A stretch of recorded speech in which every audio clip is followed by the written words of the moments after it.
Asante.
Asamuna wahano and you no edoso ano dene.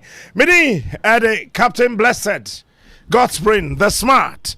Na Honorable Minister of Gender, Children and Social Protection. The Honorable Minister of Lands and Natural Resources, Yao JB Isaac and Sobeba.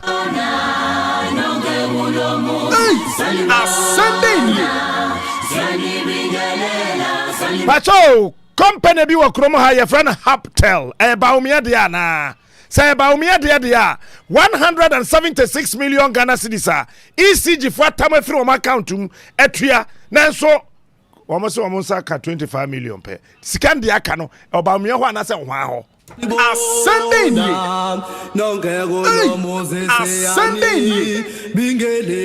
Mama sponsor foreign quartering Asante me bia no na yabam Asante eti Haptel why na dia Haptel company no why na dia e wo memu ha we just want to know Asante pen Asante why na Haptel ya na dia company no why dia then obi na manage ECG account.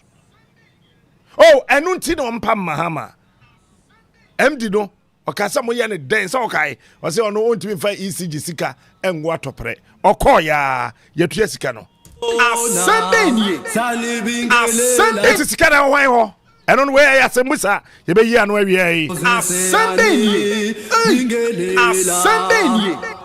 Salibo na ya Salibo na na na na na na na Salibo Salibo Salibo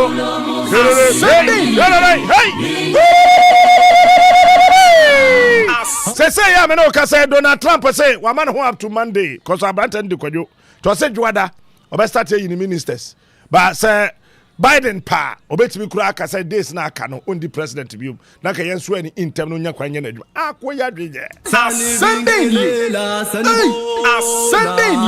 no ngego lo Moses o si di pa be kwa kwa Pentagon so ni di ni da the table no so why ready so be announce na Attorney General why ready but question kese pa da America say pa ni say Trump awoni aye president elect ni court cases makoma enkono no akosi say Sunday say Sansoni na no ayede Sunday he is unique Jana haso mrasebe dwamwa wakaya wa hunu se speaker na so wakwa akohia mrasebe dwafo no wuja fakọ okoye no efa ba ko peneto oto odin o hwe wiase mudin o se hey me kwadwo me na me kro no aden o se ma journey parliament said den o se indefinite indefinite ni tresa asa wakofo obi girl e wo twoko na the boy na be bopunum na we huru mpuma na wagya wo dross na wo mpabo a ho na abakoti dompo di pia bonten eno ne indefinite chese fie ho wutimi nko ho bia mu da kwesi obewu eno ye indefinite Sunday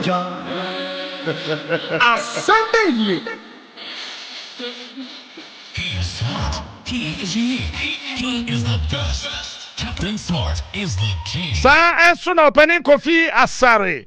Ono na sama okay na say free senior high school double track, abrantia track, sister track, wofa track no. It goes beyond infrastructure. Na sa dia ne pa ban bi oba win election we bia won't be anso ano dia Ghana education no ebe gu kra. Ban person be say WOHO for BC pa resource e ba no mama ka wi no. WOHO ma ka wi. Ana omoma great. Omoma agi great ni bi. WOHO for pa some ye Ghana mampani ndam ka bibia. I'll set up a committee to investigate WOHO. Sunday. Some of Ghana man penny and ya committee by investigating WOHO. Medical so I catch some of Ghana man penny in there. WOHO me good. Metrum Ghana and WOHO hobium. The National Examinations Board. Ye WOHO can find home. Masasi amabi to me na omode Ghana nkwada no life no agura topre. We'll ask questions this afternoon. Educationists will speak to us and they'll tell us the way forward.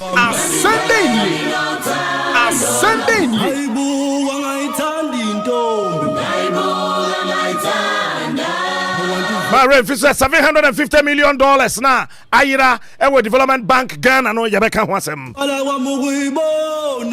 and afa 1 billion Ghana cedis no so ka ho eko show where your friend no asembeni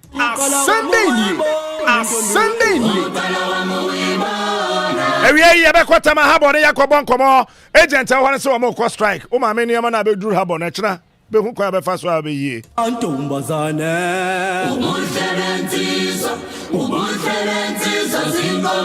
be some people say MP friend Keti am on to ni nyansa pa question mendi na tem me busa question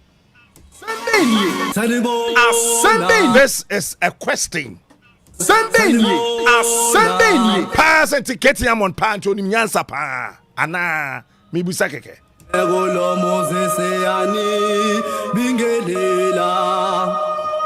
Salibo na na na na na na it's a better speaker Aban Sumana Kingsford Bagbing and can war area Jumedi so asambeni obeyi bia no amae Sansuna honorable Atoforsin majority leader ono so beyi nsem bia no amae Honorable Canadian Japan, good afternoon. How are you, sir? Sunday. Ken be ya sembiswano ediamaye area. Sunday. Honorable Afanyo Markins wasemi no area. Sunday. Sansuna Honorable Haruna Idrisu ono so wasemi no area. Area be ye debruta. Area ye friend indefinite. The chene say wakofa obi ge e wo twoko. Na waja wo dross. But again on a boy about bopping now one who said the baby dear me no care na ebano and mu blows no so now we jaw dross no mpabwa no afam puma me dwane na ho da so dan tu sa no eno na broni frɛ no indefinite just say fear ho we day won't be ma hobie mu da kosi so be wu indefinite no we show no your friend indefinite Sunday Biniaba Cynthia Morrison and so say Ane or a member of parliament, but pass or your MPP, MPD, will be in a dream free so or independent MP.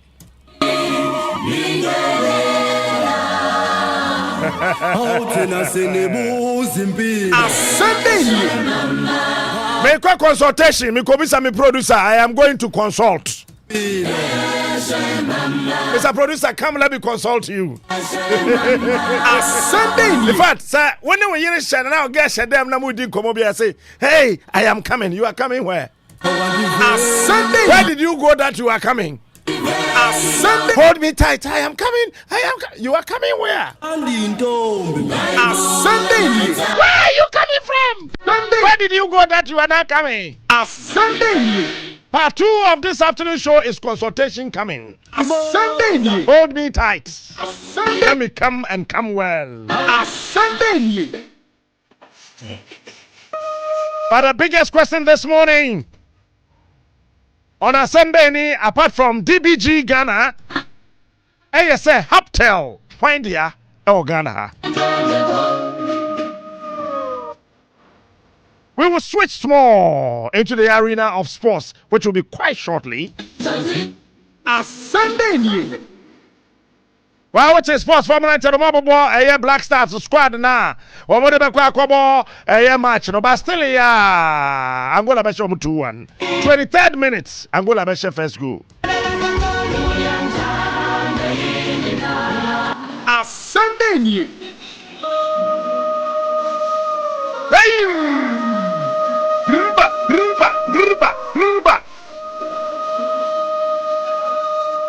The hottest baby in town. The name is Asembe. Sunday. He's smart. He is unique. He is the best. Captain Smart is the key. Eti sesi no ayeye bia no azeke bret obebo ni biom. Mugo keeper waka no. One if na secret. Azeke bret nyo na Obi a news squad if na secret. Obi a news squad if na secret. Abati o chibola na osad way. Azeke bret. Ye ni secret. Ye wa atiziki. Atiziki. Atiziki. Any a secret be Lawrence ni dey craft the brutal. Lawrence. Okay, Lawrence. Atiziki. So from now going, Lawrence in the from henceforth. Azeke bret in there. Nebo dey. Azeke bret. Oh, Bobo Sado wa kind of gave you on Kumasi no Sakma Yadwa near shadow. Oh, Sunday. Oh, now Yasha, Monsieur, we are Debruta. Eti, Azeke bret. Onua na bedem. Abdul Nuruddin.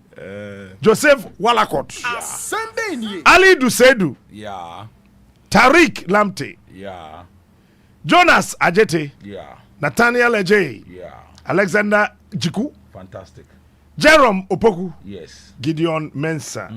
Isaac Afo. Razak Simpson. Yes. Elisha Wusu. Abu Francis. Yes. Ibrahim Suleimana. Medonya Mesesirim Famba Ghana ho. Kieni footballers. Wusu yasem. Na so make mwa.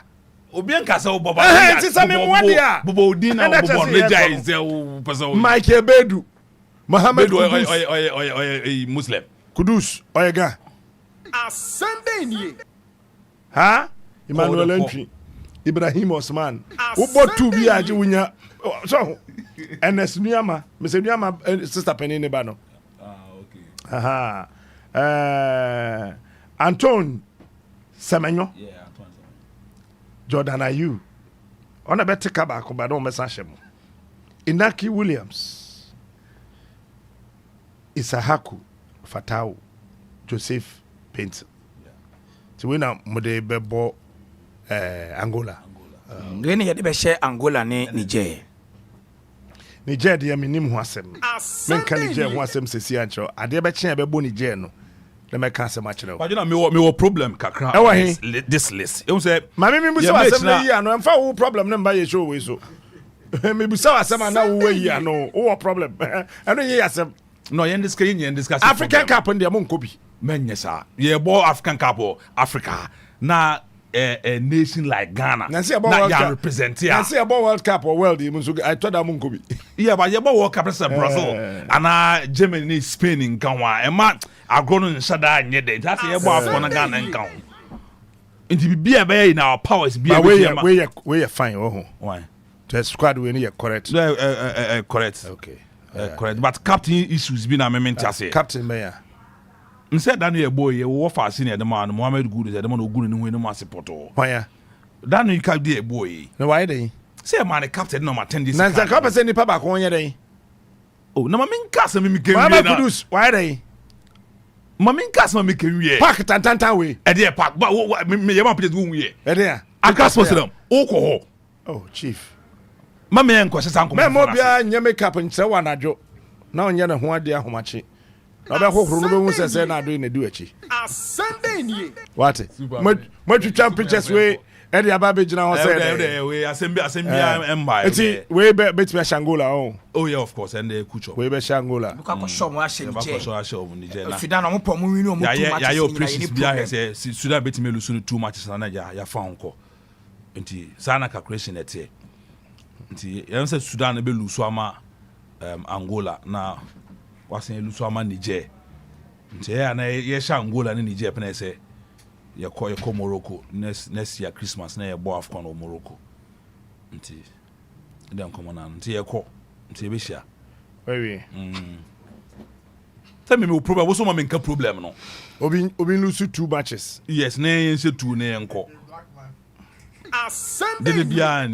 It is possible say Niger betimi a share Sudan.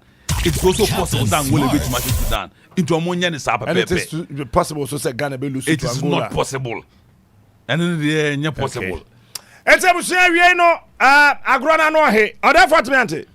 Mo betimi a woni. David Wadi. Some betimi Angola. Angola qualify. E betimi aba so mu so mu keep place na mfa mo bi. Nti mo betimi afa ho. Qualify. But Angola per clean sheet too. The last time I saw Angola, I know Krani all form Yakobo 1-1 or Luanda. And Oma qualify, minim say bia. Omu coach the same players are. Oma de share 100 base or the Abodia. You are some bonipo. But say Kobasi be oben sacra idea. I be betting win the game. By the nyebete. Me nyan come and qualify. Because team win yet. Where we are where we are. Where we are. Say, come on qualifying ko here. Okay. Me World Cup mo na yem pesa mo beko. World Cup no mo de beko. Da AFCON no de yem ko. World Cup no de mo beko. Ani de beko. AFCON no yem pesa beko because team ni nye. Say dey kogu ye ho ase. Anyway. Assemble ni pa. General. I want to consult my producer. Mr. Producer, can let me consult you. Producers come. Tonight, to this afternoon show, 2-part. First one here, indefinite. What's indefinite, I say? Next, say, I didn't know a die, yes, handsome you. Oh, Uncle School, Papa. Miss School, no, actually. Okay. Indefinite, let's say. Wako big girl, what choco. Now, get on a boy. Any squad, bano, more than minuke, no abe bopunum. No way jaw dross no mpabwa ho afam pomama wudwane yakono and your friend indefinite chese fie ho mba obi mu da Sunday nie aha you crash eno no indefinite and your friend indefinite any moment chere school indefinite as it pa I don't know and the second part of the show this afternoon the friend consultation coming hold me tight let me come I am coming Sunday nie could you yeah, it's not making me trouble. Mr. Producer, this one first or DBG first? DBG. For super, we be a quite much more. Mansa, but I think say it's the squad not the best two. I think say is the best. Not really, but I think that why he change his view or say Kudus. They say Jordan are you never captain for the game. Then Kudus and Jiku. Okay, Kudus and Jordan, you wanted the ball. Jordan, okay, long so jump, long. Yeah. But so before now, the captain member Kudus last game near boy, no. Jordan was there, so then transpire one for captain and Jordan. Now the man Kudus now Aje Gwe no. Me now the Bremen. If we were to be Jordan, we'll handle the captain committee. What are you talking about? Asemben na me can say. Asemben na okay. Because me why Jordan WOHO. Now the captain member Mohamed Kudus. No, I mean I don't get it. What I say on that crucial stage, but now for now, no, it's like we mathematics. Hardly probably say we win and never qualify. No, very low. I feel the overfee. Transit. I feel the overfee. Oh, me, I say, Jordan, sir. Jenna, but me Jordan can that is one aspect of the squad. And then again, previous squad, the ball Sudan, you know, you have 2 locally based players. This time around, you have 3 locally based players, and I think say positive. It's been a while. You know, a lot of players from the local scene board national team. No, this time around, no, one from Asante Kotoko, one from Nations FC, and one from Samates. So I think and also you're very positive for the league locally because you say do not because your league in standard no form. It is the senior national team. No, near 3 locally based players are and you're bad. You're looking up for more. Into entice the locally based players. It's almost be page on so because we'll be board nations, we'll be board Samates. Nenya has Nekotoko. And you're positive. Say when you perform, the coaches will give you the opportunity to play for the senior national team. All right, eti there edano no na member studio na fe in temtem so yabon komo na miwia na mama wate speaker nene obete ato force ne Haruna Idrisu Kennedy Japan Afenyo Markins and Cynthia Mamle Morrissey and so enka na yewia na yewura asemno ankasa yedebe ye asembe ni no na fe yewia na de aka no yedebe to awso fine pa menu akwaba you be ade atwede down na bibia abokode adom ne experience no mon pa bonti ho odin tema how about to say me ko jo enye Bodino obi ehun obi pe wabo ehun na ansa na amsa do blow abro. Oh dada no a na ya wa brompa ni meeting. Okay. Abrompa meeting so da. Na ya. Because why you adwuma wo Tema Harbor from 1998. Yes. To wa hwache achapa. Wa Tema Harbor 1998. Achapa. Ediba 2008 and here 10 years. Yes of course. Ediba 2018 20 years. Yes of course. 2018 19 20 21 22 23 24 into when the Tema Harbor 26 good years. Nyamia dominant experience. Enti tokro BM wo Tema Harbor wonim ho. Yes of course. Beautiful. And what I say? Because you di kan ma minchia obi bia wagye bobre so a obetie no kre. Na me akoye yenu mechimba ya yekoye ba sambre di am se mikojo eye duabo bi na obi di aboyen ene nya yen. Esa se sei na nketi anke yemibu ya bedu sam pempenso ye o. Obi sase sebi ebunu sebi na nimdie no ewehe nimdie na emre bi atwam na mpenifo edi bu oman ama ebi suro yeso ama yetumi koba ama bibie wie peye no ene asembe nkurani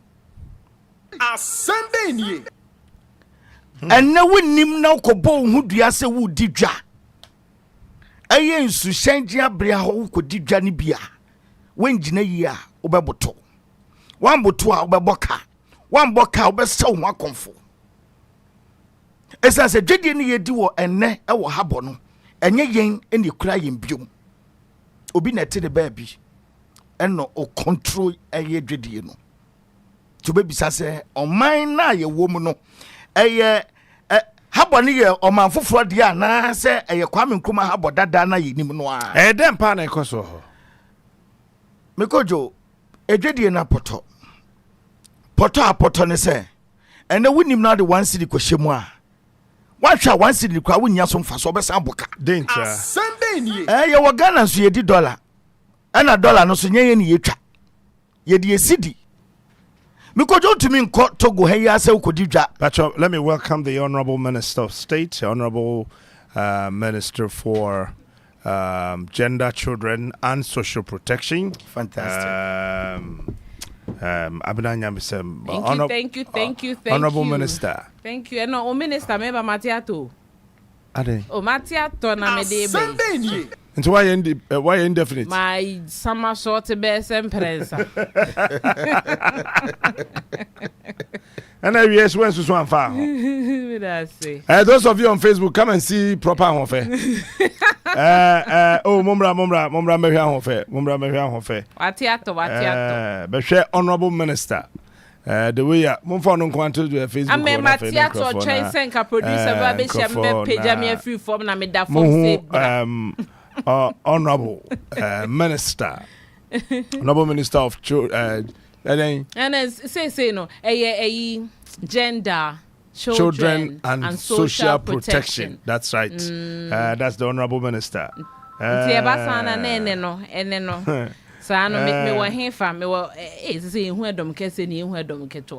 started the better said this afternoon, Captain won't kill us. I won't. In fact, I will not kill you. Don't worry. Yes. Arampa. Yes. And that would be sour. How need ye? You bet to me also no better than Dentra. Me feel say ye 2 man Pamrika ko benpenso bia yen du ho. E dentia. And na yes technology. Yen du ho ye. Because onim say na na me no woka say agent wo mu didwa. Wo bi na suma, wo bi na hye won, obi na akokra ne o ma ba. Wo mu no mu di enim as a middle person or mediators. So wa wo didwa no so ho be hen ha. Enne wo mu de o mo pen. Menka wo mo na de wo mo de o mo pen egu ho. Wo mo be ye adwuma no because you were peak season no. Ke ye be di bronye. Somebody was nka ha boy ye busy. O pese o che say won wa agent na wo ho no say wo mo nya adwuma. Yes, of course. I have freight forwarders no. Tenti. Thank you. Shipping lines no e de atwamene bo. E na ebu won afaso. Ebi ni say technology am see yendu ha ye kofa ba ye pepere ye won. Say ebi amaba media general ha. Na yese meba 1 p.m. Na se sebio bunu media general e wo light out a. Me na mato airtime na kwoti ame ana. Debbie say yen so kan ya. Fantastic. And the days na e shipping lines dey be delay wo no. E kwoti awo. Say. Thank you very much. And then nimdie na me bisa say we. Wo shipping line no wo delay no. Yes, of course. Me na metua ho ka. Yes, of course. E wo hen ha bo. Yes, e frɛ brofo kakraka bi demorage. E kwoti awo akwoti awo. O network, o internet, there's how be on one to data. E be kwoti ame dwedini no. Sunday nie. Na me feel say think customer first. It is a network na take all ho. Yes, of course. course. Wo customer na why ready na wugina ho no. Yes. Wo pe wade atua ka fa wade akọ. Ya be catch us a cobra. Wo be cobra ba no. Na yesi demorage acho. Ya de betew. Utwu mutai be kan. Mikojo emre na eni ho. Ubi ahoma ni sesi awu. Ka traffic. And this is the truth. This is the truth that we are afraid of. In fact, excuse my friend, this is the ugly truth that is happening. Into minka. Because one, sa shipping line no, sa clearing agent no, otobieti. Any yodium into okono kopimo wutu minka. At the end of the day, dredini no obre into okoko fa enyoma na ba. Na te so no so e de ebo ni bi beto so. Ama yen ankwankwa na ye ko ai supermarket ho shop na mekojo asem bi chire madwen so kakra wako membo shop bi they don't warrant my energy this afternoon wako shop bi mu enne ye friend more no ehu Ghana product order Sunday nie so aka semo na wokwa receipt no wo hwe so onim say yen ne ye kotade ye de twa tax no ma won dodo no a ya ma won de friend tax exemption it had na me na makofa personal effect me ebia me very phobi na wo ba ho pe shirt mienu bi inshu bi mbre me eno kura won koshia custom office bi asabi ebunu na dwen ya Ghana ni adwen a wa hwa na no so eno no so ope no wafa na ye wo ni nipa o mane wo kra wo ne ka ayam ntam ntokwa sao how be bre we yina enende agent ne se da bi insu tap on chene a waje wo obaje wo it shipping lines should come out and explain to them. And then most of the companies that belongs to this Chinese, Lebanese, and then and can be body of Serbian family because Ghana for being too many BIA. By the end of the day, where does the revenue goes to? Me say more yeah me Bobby eating. Ghana ni bi oje chimbi onwura house sia no nkoto ade ayaye no Ghana ha mekere me atosu fruit kra ye kra e de ba beguo eti de yin e benye bia export mikojo de yin e benye bia export na wonim the rate between the difference between export and import aso man no ye nya mfaso e wo export so import ne de ekotobe kumo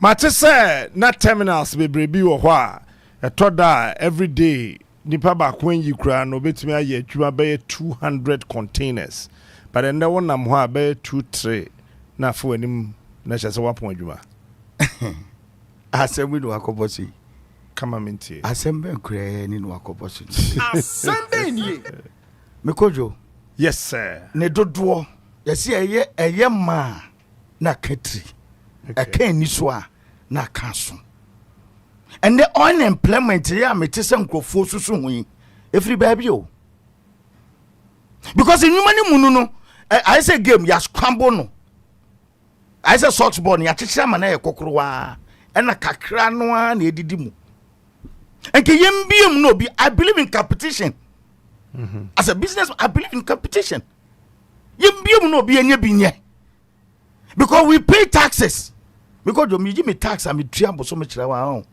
one ba we no ma yem be show as an individual yem be show say you do saying they do ne say say you be biem ama ganani enye biaye na adwuma na tena ha na sika na tena ha no eno na ye nyina ye hwehwe because of men yem utumi mbon ratogo ahaye enka so the city ekodi dwa wo ho udi sefa na bedi dwa na de ne ye de ye kro kakaka so chen togo esabio eso chen togo yi ye pinim ye de dollar bedi dollar na ruli yen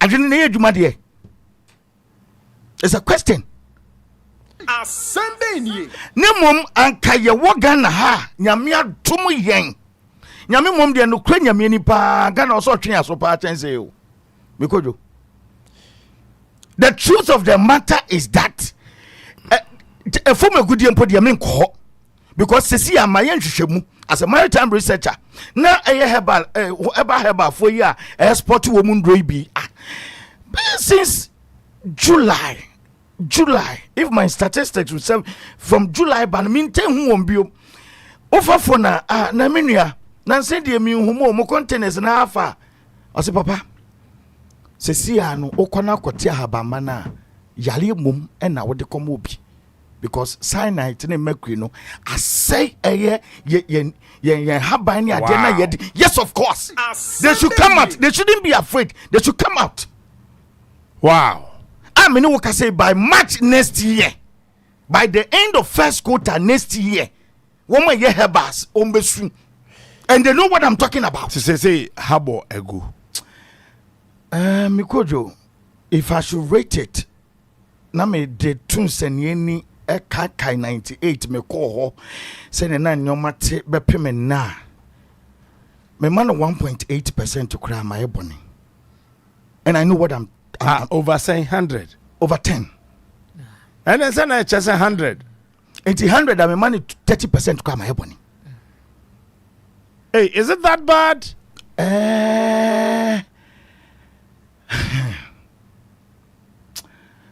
because you enye asɛm a bɛn penny for form on 90 form send ye mrebi oh how we dwedie no because akoye say odi aduane esi jaso this is a technical explanation I'm doing sabi obi odi dwa bia bete ase how we dwedie na akoye say odi aduane esi jaso na wo se e comedy unti ubogya no mu because jo woni pa ho so kakra aduane ase bese CCM sa hye adim penny for binsam ama na hye say mo ho no mo ye dey oh dwedie dia koso ma wo mo aye import no wo mo aye import no yes of course na bisa say de no mo de ba enam ye ma de a ye nim ade kro ye nim aboa kro ene de no an ye de bedi bronya because wo na wo ye local poultry farm no tax aye de to so no because wo ntumi ntua ene so ya bin ye sen ene poultry farmers no kra mo da so kra ye made no oh 96 bill be better ho 2006 omo revisite sa bill no senka use items ne ade ene bra emra bra yi kra no ye kra de ba panties kra ye kra de ba chese mo da kra ye made ye da kra eba da omo odin kakake bi omo de frɛ nya ha na mebo no Mo kra ye mo de. Eno ba chen send yen ye koko ebeko. I know what I'm talking about. Eno ye mo de no. Eno ba chen send yen ye be exporting nyoma kwa wo man benya so mfaso. Now you see this morning I was monitoring you and you made a statement. Me yemu sheme prekope. That is to the agric sector. Your farmers sabi ebi mo nka no kre.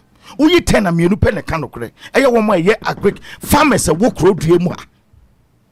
They should stop being behind, hiding behind the politicians and come out and say, men train afibeso edi abobo ya biba be wunsem. Men train ye di fertilizer 10 baht bi abeda dawo to hide behind the ugly truth. Okay. Timo da cry mo de. Oh, Captain. You see, seven person enne okope wo asem eko bie lines na won. Na just say yamade ne ba. Mr. Producer, what traffic ebesi no 6 minutes for Tama Habon Samsam. Maybe phone line no. Na kwabrane di ne nyoma ba wakoda wo mu aba no. Custom officer bitumi bie na no say we na mepe. Ampa so wanye eno no befa. Honorable Minister. Captain. Assembly the assembly ne was meeting me na me ministry e na adwuma. Me ministry so be de kakra na okay course na kwasa started that me now let us say yamade ne ba hello good afternoon. Good afternoon, Captain. Yes sir, Patrick Frost say we adwuma wo hen dole nie my adwuma o Tema Haboda. Okay na Captain onim say Tema Habo no transit yard ho o ko washroom a o tuetka oh say o ko jawo na upa mo bi mafa no ti no bisa no transit yard you become first you container go Burkina forecast ni na ubana boys ni ye juma Captain enye juma kitwa o omunko break aji se why container 40 feet mienu a day every nipa 8 see container 40 feet na o ko washroom a o tueska eti dia cost ni dia Captain enye easy. Wow. So 055-669-2445. And the phone lines maybe an imprenu. This is the first one. 055-669-2445. Why you draw Tema Haboda? We your agent, we your day, when you draw her. And Fremi say, hello? Hello? Yes, sir. Oh, you? Now, sir. Yami Adam. Yeah, family, Isaac. Yo. After now, speaking to you, no more main have our insight in it. Okay, Kasa. Yeah, Kasa, who called you and I out, Jessica, no, another. But America said, Manana Yaja. Because Nipa no cleaning man, meet Asana Yaja, and I know. So, no, they are Kasa there, Manana Yaja. I think I don't quite how many say. Over. Who do you say that about the room is at Honoma? You better TV. Listen tools. Others are online and I say overtime and I say paper piano. And then I 35 CDs. And then my sister my in the 40. But driver no. City phone I'm going to get now. On the side in the Sika 10 CDs. I don't be required to make cassette 20 CDs. Won't you have now so meaning the tattoo no that's a stake now. They retally team use team no. That in na ye Jessica. And so yes I get the Masaneko. Ye buta sa ye say ye chato. Na so no chano kwa paso ben ye primo. Settle no dey twam ba mutu a habo ho. Yeah, that's it. Okay. Obi for between your friend 055-669-2445. As a 45 na water ho na so be percentage obenya wa general election mo no. Hello.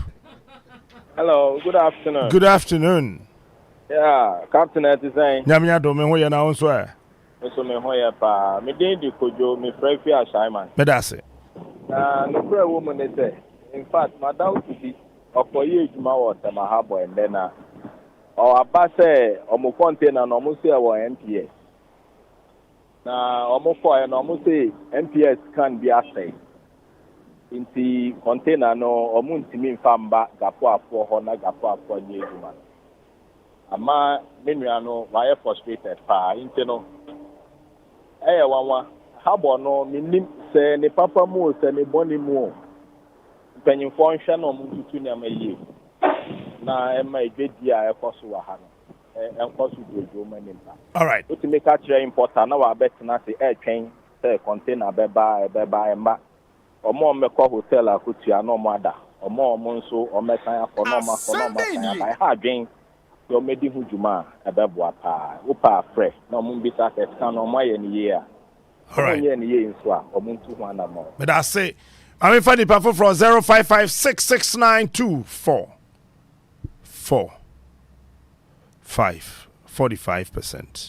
Hello. Yes, sir. Okay, good afternoon. Yes, boss. Yeah, but yo, from Maxwell, so me agent to them have. Na, the man can adjumani as say. Me first, na me a year juma, a flu beer, 1 year juma, mani beti mechi, and my mineska, and money be. 6 months me, with a fee in your mother. Sir, nkrofo no mo fa bi ma wa na sɛ hwema na wanya bi aye adwuma ne ma sɛ duty sɛm ne ayi tie sɛ adwuma ne duty ne ɛkɔ nipa wo so de adwuma ba ka nka first ye bia ye be yi 37,000 ne ka ne tan 3 on fa ma bi o san wa wo ni enne nkofo na me nya adwuma fro mu nyina ne obi a nya adwuma me ti fie ti be de no me ma fro obi ma na be adwuma first wo tu ye adwuma na boost na fi uboko fi bia 10 o'clock na wo so wo ye adwuma by say no be 6 months ni me bi tifie be ba kwa yare kura say adwuma kwa bi man na kura man da bi kwa hwe be ba e man na sam no kan de no kura Ghana ni zero mo sanu man de kura de e se kwa me asam kwa be ka gonti minti benka be brinat your company kwa do kwa egu obi ante office wo dubli shipping opa ko ti sia na ko se me boa boko obi ante office wo obi a madwuma ti porto ni de yo no ma bibire o ekoso moaye ahaye pa but I say obi fufuro betu abo ewrem na fei yene mensa abrompa ni patri muda na mene na wi na fei ya twa so hello Good afternoon, Captain. Good afternoon. Yeah, Mpacho, Yamuade na dia. Baby a ton na mo ye twetwa bia fresh na bia wo kwa wunya bi. Yamuade na dia gu. Choba bia wo be wura mu benya yamuade especially tawo no. Na sade na ntin. Midamase. Sade ni ntini. Ntin, ebi wo mo fe ni ntintin. Ede. Ego abeta sade kwa ni nyina mu import ba. Sade ni ntintini. Ai. Ene tawro. Mpacho ai. Meda so ho. Ghana for the tawro. Really. Tintini de omo be papa. E man de ye jollof say. Om de Tintini no jollof. Aye tan. Say guess na ma banu mu fu anu wasa no. Say tintini na. O say srade. Enam we say wo wi sa nam ya krafie. Ye mwade we na se kɔ we ye ma. Be den na. What's way? Oh, Captain. Because you onim ni hu. And ubetimi aye. Aye what? Matthias. I understand the French word you want to bring there. Call body no more. Abema hunsu we na we. Because health wise no. And no more de brain. And no more de brain. Wonim bosome dodo edi wo ensuo so ansa na ba. Wo de finally me how and it's a import no eye kotobekumba. And na me ba health wise no so no. Hwe na me omde brain. Who cares to know how it is processed before it gets to Ghana? And I'm get to ani I want pan no aye huwa. Medas. Ni kedi koma soja fo baby awo esi aye nya mfa nko no. Yes yen family Africa. Medas. Yen family Ghana fo. You did the mensa Abrampa. Honorable Minister, good afternoon. Good afternoon. Nyame adom. The word indefinite, as such as saying. Indefinite kyerɛ sɛ mean kyerɛ wo emere semene wo kan asem na me say ade indefinite na me hu baby a akwakosia na me nkyere wo sa ade esiase ana semre we ene besinti eni mre bia and your friend indefinite ewo musa twemu sa sa entwemu sa oh what's upa maybe a phone line says here we have a catch us waiting ene na me what's who's that there blink hello be in this hello yes sir hi my phone program no more mpacho kasa Captain. Yes, sir. Seriously, my age was ports for several years. I'm in Ghana. But I've been a gang member. I have been an importer. And like the other man said, and because minty me fani amambano, I'm not my brochure. It's not unfortunate. Would near my made 3 containers by Nina. Each of the containers, I lose 10,000 euros. Are you serious, Captain? We are then now surviving. So, me see Ghana now, me and my family are in Europe. Hey! Serious, Captain. So, imagine, now, says, yeah, that move me, oh, boss, are you not coming? Boss, are you not coming?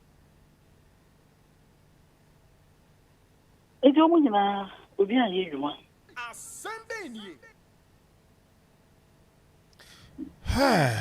Charlie. It's unfortunate. It's unfortunate, Tampa. That's it. So the government need to do something. Thank you. We show program, man. I have a mobile. Oh. Thank you. You're welcome, sir. Honorable Minister, I'm in it is just a mramre no say niano. It's indefinite dear. Indefinite, sir. We are Bema. Oh, the unyo. Unyo. Mama doing something. Na indefinite dear. Indefinite. We are Bema na wakofo big girl wa choco. Na gen ne boy. One ne nam for me ensa kuta kutiba na omode ne minuke. Na omabe bopum. Na we huri mpuma eja wo dross no mpaboa wo. And your friend indefinite. E kire se fie ho unko ho bi. Se ubewu. And on your friend indefinite. Odia. Ka na just me dia no kwade na baby. Oh, wodia just say fie ho ntimi nko ho bi no. Na wo kwa akoye dey. And your friend indefinite. Share indefinite. I don't let me you know indefinite no to me no bon come say no catch us hold me tight. I am coming. Yeah, I know. Captain. Hold me tight. I am coming. Well, on a more serious note, this is Asembeni on Onua 95.1 FM.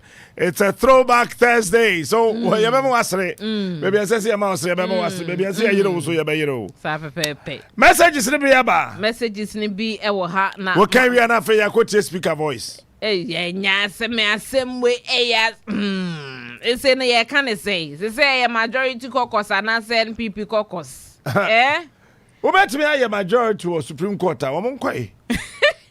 Why say you there be a day?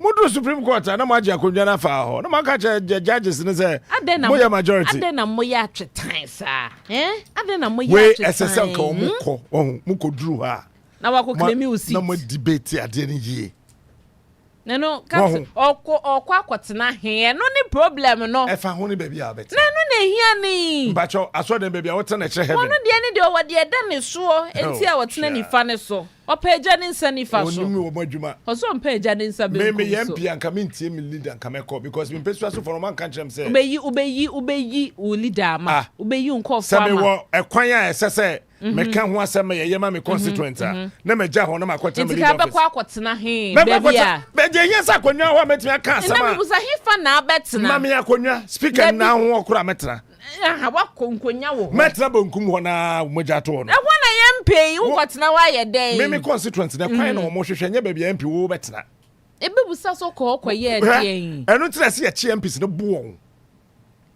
because ye do ba say kona kwa kwan ma me enye ba bia wo betena wo eno no so che o say ma hwe de fie mu no ye wo ba bia obi atna ba bia otno no ho no po sama che indefinite one person aha okay they say they call one so ana indefinite ma kire wa say na za ho do mu ko firi mpoma ma kire indefinite ase me ba try your Facebook messages no eso me hu se bebre aba obi krampo di aba hwe Benjamin Asare na wa fi na aba che indefinite asem obi woni nkyere mu wo ha woni dictionary woni nkyere mu also say o say ebra eni ano hwe wo so di aba ya raki e brains sa na obi aka ne de ro Rabbi Negro Kobi wo se sa indefinite na ye ne wanwa wo di nkyere mu aba me na ye ne wanwa and friend indefinite proper pa wo ko hobium ko sise obewu ana Rabbi wakoye bi sa na asese ne ya che indefinite na won se sa Benjamin Asare won so de aba sugar pepper wo se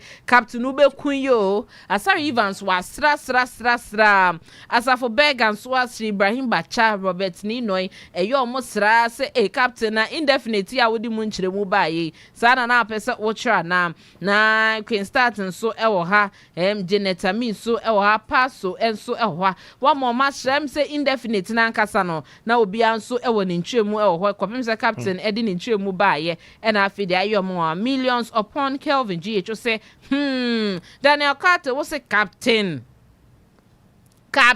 yes madam captain wabodi prince Daniel no na say captain na me krampo e me nwanwa bra Daniel ye nyina tie indefinite ye ni senke indefinite indefinite have captain sa won chire won ko hobium ko sise obewu me ma no me pa cho wakoye sa de na indefinite chokope Choko mom na akwa na wonya temi no ke ene se na oba na nkofa oba o chokwe na waja ho na wokọ na just mi no ke no masa ba ha be ye den nche se wo mba ho biom ko ba ha be ye den me show na fa wani nkokyere mu ho me ye nkonko busa mi no ke bia ye pa macho wa nkasa ye mpa asem bia na mo messages no eguso eba ewo ha toda na ade we obuni mu asesa eti me pa cho eno ane de esum onua 95.1 FM asembe ni Captain Smart eti adwama sam ready ye de messages no eto aso ono bi so ma me na fe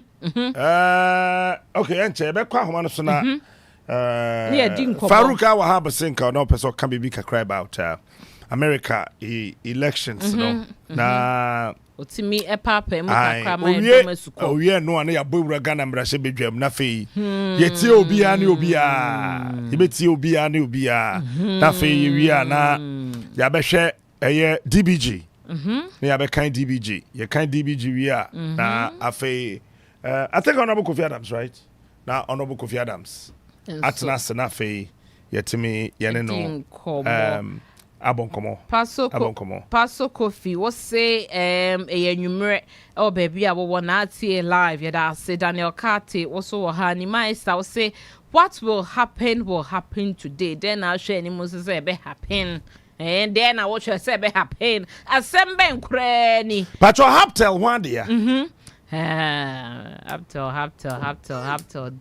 haptel sa company no why dear minim dear ne yeah Haptel dimnim de ne ya ba omi adia oh yes sure mebusa menti say ne dia sa ho say why na bubo na ni chem so no de wate Haptel de menti say okay yeko ikuzele kuku esuti ikwele pesu ikuzele kuku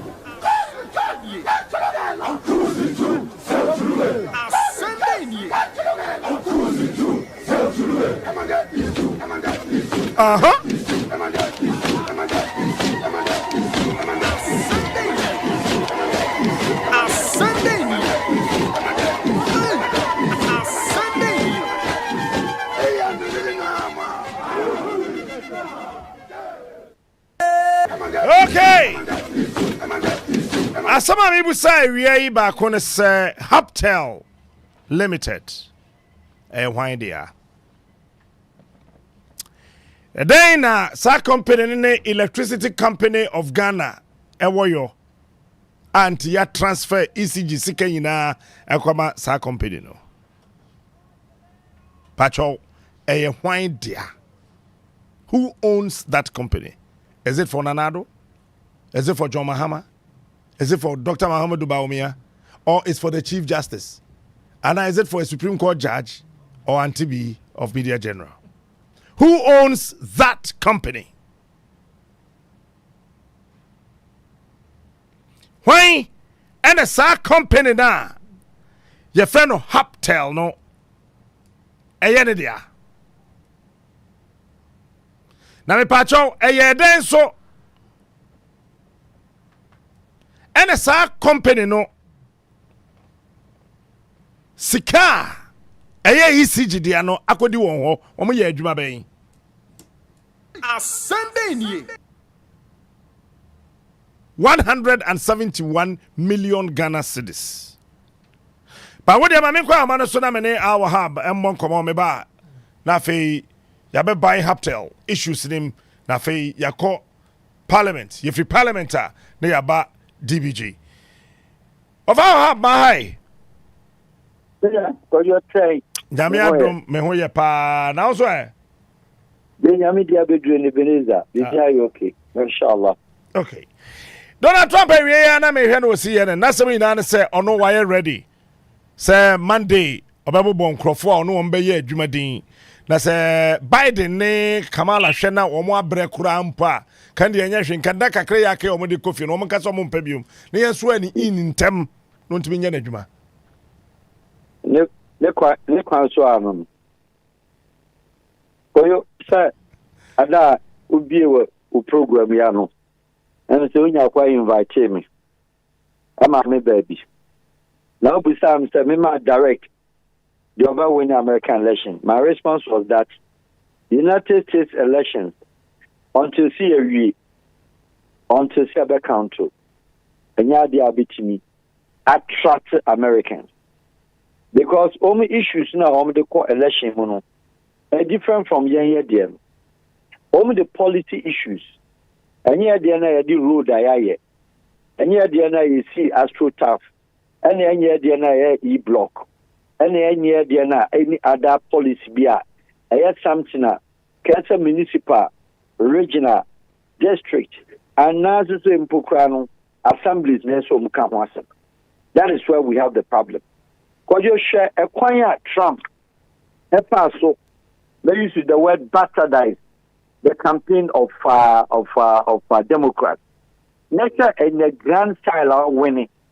Because you until leading into this election, Trump are making history there. In the history of the United States of America, a man you know presented by Democrats. Trump was flopping. First one, losing popular vote to a Democratic female presidential candidate. This one, stretching the most highest ballot and the highest results in the modern history of American election. Clinton time and registered. What him about winning? After even time and not election counting was stretching about 5 million. Now, because you're young shit a quania, the rest Trump passwa. Teaming to Usha on my home only the outer ring of the East Coast. East Coast or the ma omo. Now even the East Coast from Florida down or the Basrono. East Florida and at the blue state, blue for Timmy Fire. Now show West Florida, Miami side, and in interior now on top of our Hugina. Now would the bus Timmy Bar no Fred design North Carolina, South Carolina. Oberuamu obenya college nibi eta by Virginia obenya college nibi West Virginia oruamu ko fire Maryland they find a pure blue state Washington DC District of Columbia onyabi ena oba anono a afi no oba Delaware ehonene maame no kwa no ono no campaign headquarters and in Delaware in the East Coast. What's Delaware in the East Coast? Where Maminu territory in the campaign headquarters. No. Pennsylvania comes next. Because Pennsylvania, 18, that small state, 18 college electoral areas. Pennsylvania, I want to go more you. Pennsylvania, it performed well. New Jersey, former blue state. New York, former blue state. We go Connecticut, Rhode Island. Now go Boston in the western side, and then we go Boston, say, or Continental College in WOHO. New Hampshire, Rhode Island, now we be at the opposite, the northern tip, the northern side of the East Coast now. But you young fan called West Coast. You have to offer BBA. Where the bad down at the bad Missouri, side north, or the far. Where the bad Texas, or the far. Blue States, Unity, California, Atlanta, Overemu. Need the holiday, Idaho, Montana, Utah, Arizona, Crane, Papa, you move. What does it tell you? It tells you that his message was very consistent and was persistent on economy one. One we now figure out. The message was consistent and persistent on say mayor deportation. When him very well said it will not be easy. But he count on the assurance and say, so when you bigger Congress obetimaye and a Congress in Suwenya, when you bigger senator obetimaye out of the 100 senators, it's yet to come out, but I know wako over 50%. Now the issues prevailing, I said, Ukraine, Russia, for America, Sika, America for Ukraine. That was one of the biggest emphasis. Also, on tolerance, much as American policy say they support Israel, he is not prepared to use American money to fuel Bibi Netanyahu's fight. What does it tell you? What it tells you is that she campaign Arab Americans a Trump. She campaign Belgian Americans a Trump. Against Donald Trump, your friend said, Biden, any Obama. Where are the messages of Obama? The messages of Obama was very light. One can't much to do with the economy. Deportation and also immigration law, one immigration policy, one can be the puppet here.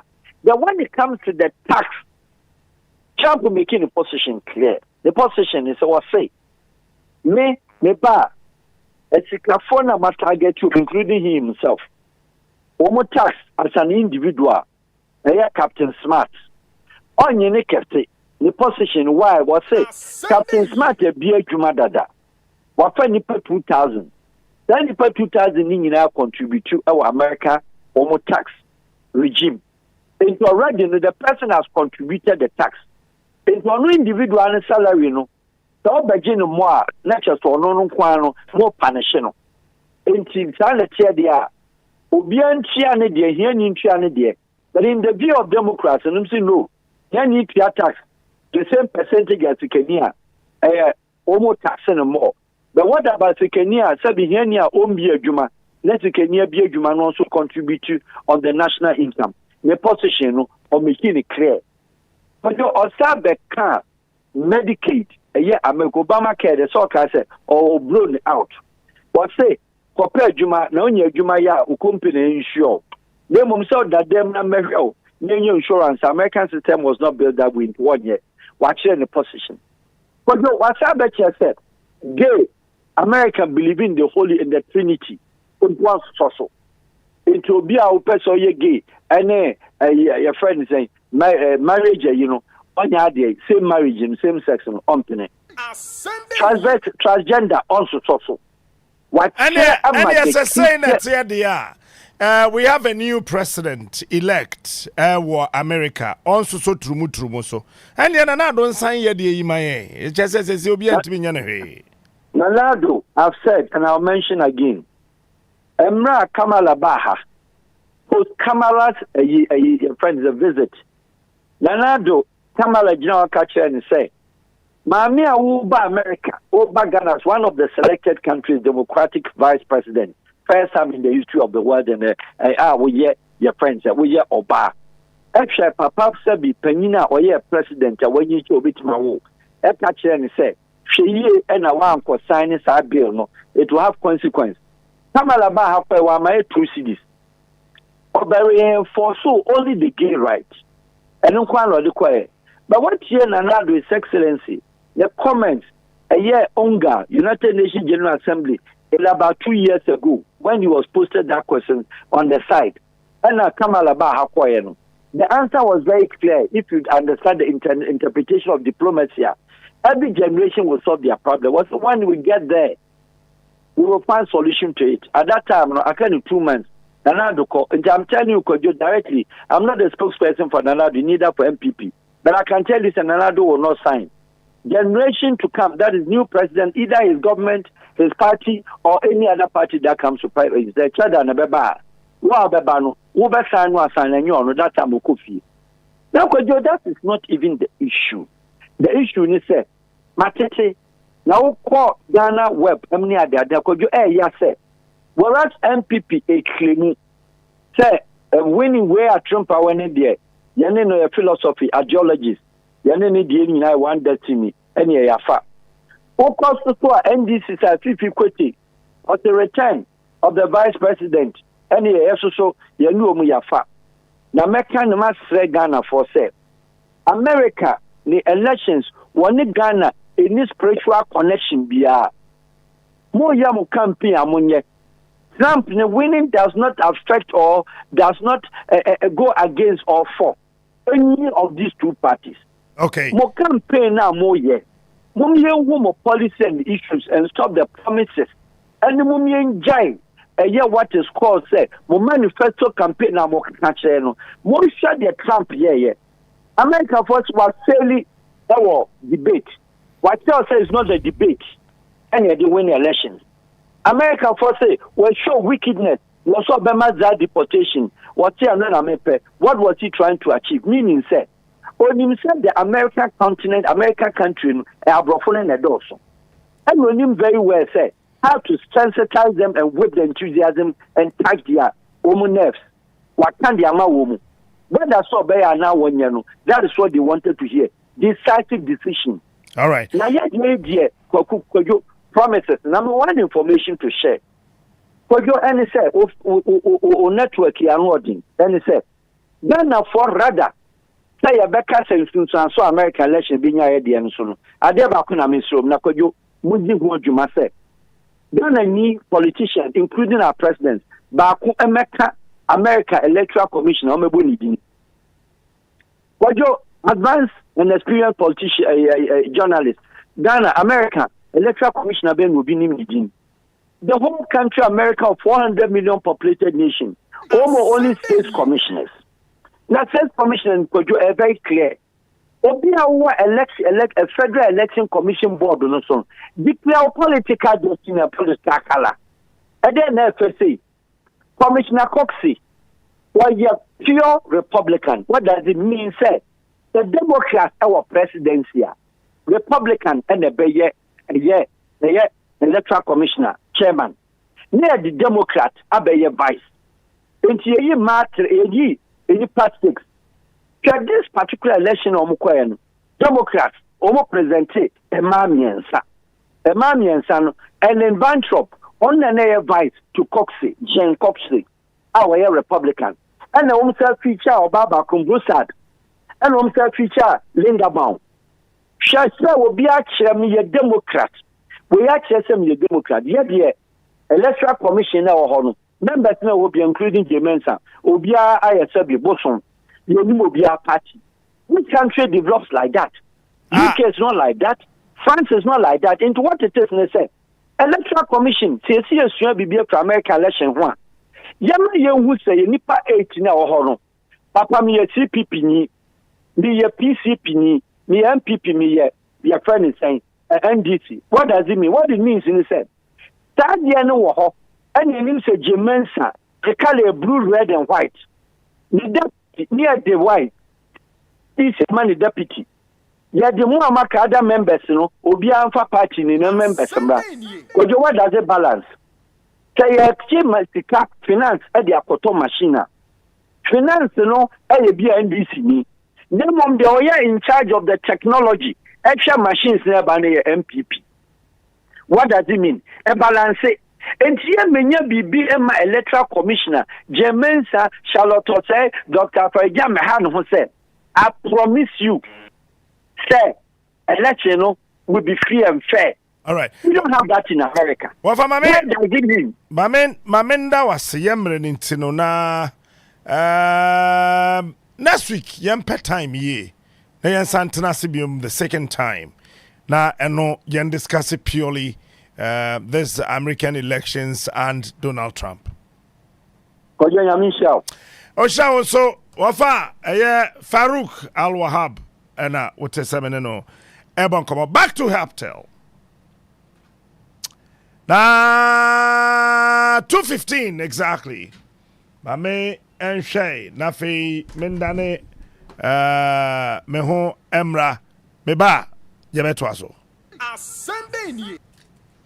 Sambeni Edebroye Ewodia Emra naso Emra nanye dru Odafo nankasa Odi asambeni Edebroye Ewodia Emra naso Edone bo Emra nanye See, elections have consequences. Today when you complain, government says Russia and Ukraine war. And you are forgetting COVID-19. One bag of cement in John Dramani Mahama's time, 2016, was 24 cedis. But now it has crossed 100 Ghana cedis under the NPP. The dollar was 4 cedis under Mahama. But today, it is 16 Ghana cedis under the watch of Mr. Economic Fundamentals. These are the people who told us that Yetisikaso and accommodate. Hey, Erade, you are too ababoni. All the sweet promises have turned out to be 419. Madam, we are all suffering. We really need a tried and tested, experienced and visionary leader who can reset our country and lead us to build the Ghana we all want. Vote for change. Vote for John Dramani Mahama and the NDC. All right.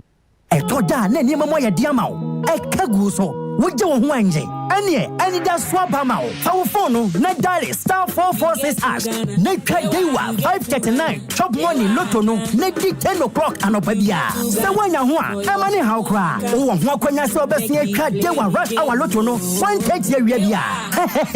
Enzayo, anumre draw no so shalai. Dial *446#. Na twadewa 539 direct lotto no. Na di 7 o'clock anumre bia. Dewa 539 lotto no. Abasie be yiwe fi wo haw eni amaniemu. Canada bia na dia bibia.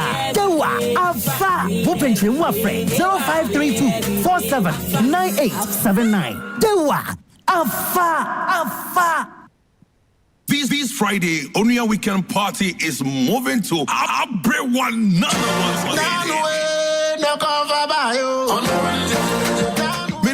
DJ Willie, call a friend to tell another friend.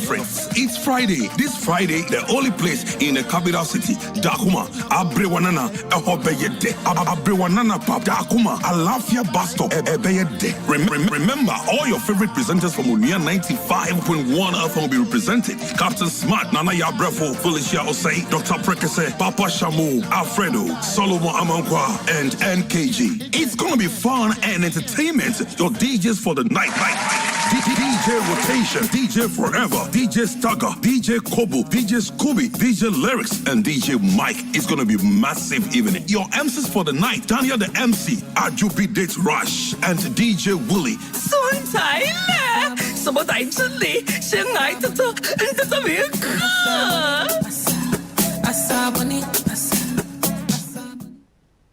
Dr. Baumian once said, the economy is going to grow and grow and grow, and we will have jobs and jobs and jobs.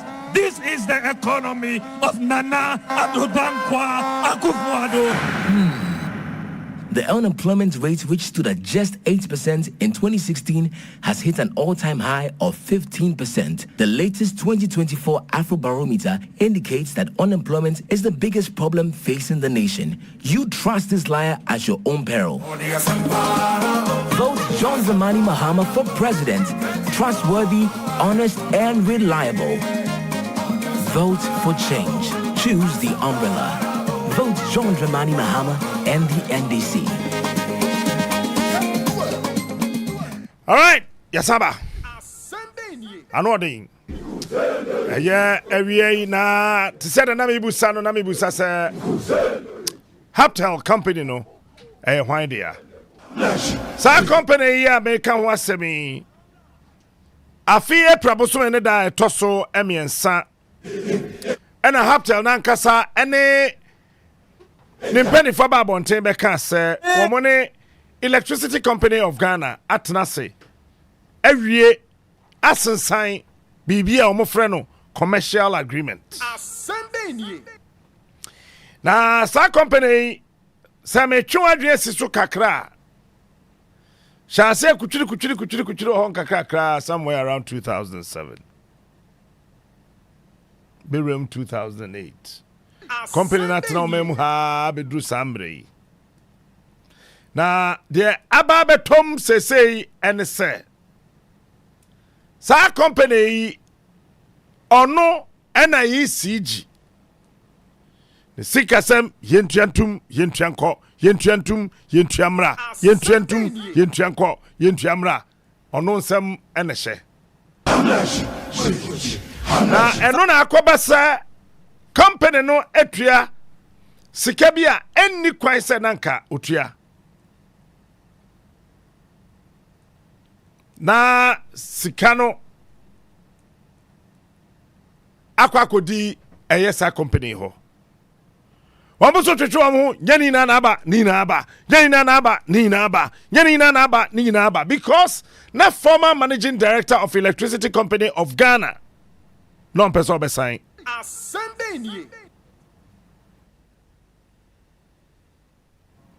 na mamenko ahoma no so na mene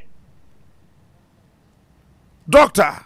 Rashid Draman ono na executive director Edema ASEP. Doc Mpacha, what time can my hi? Yes, good afternoon, Chief.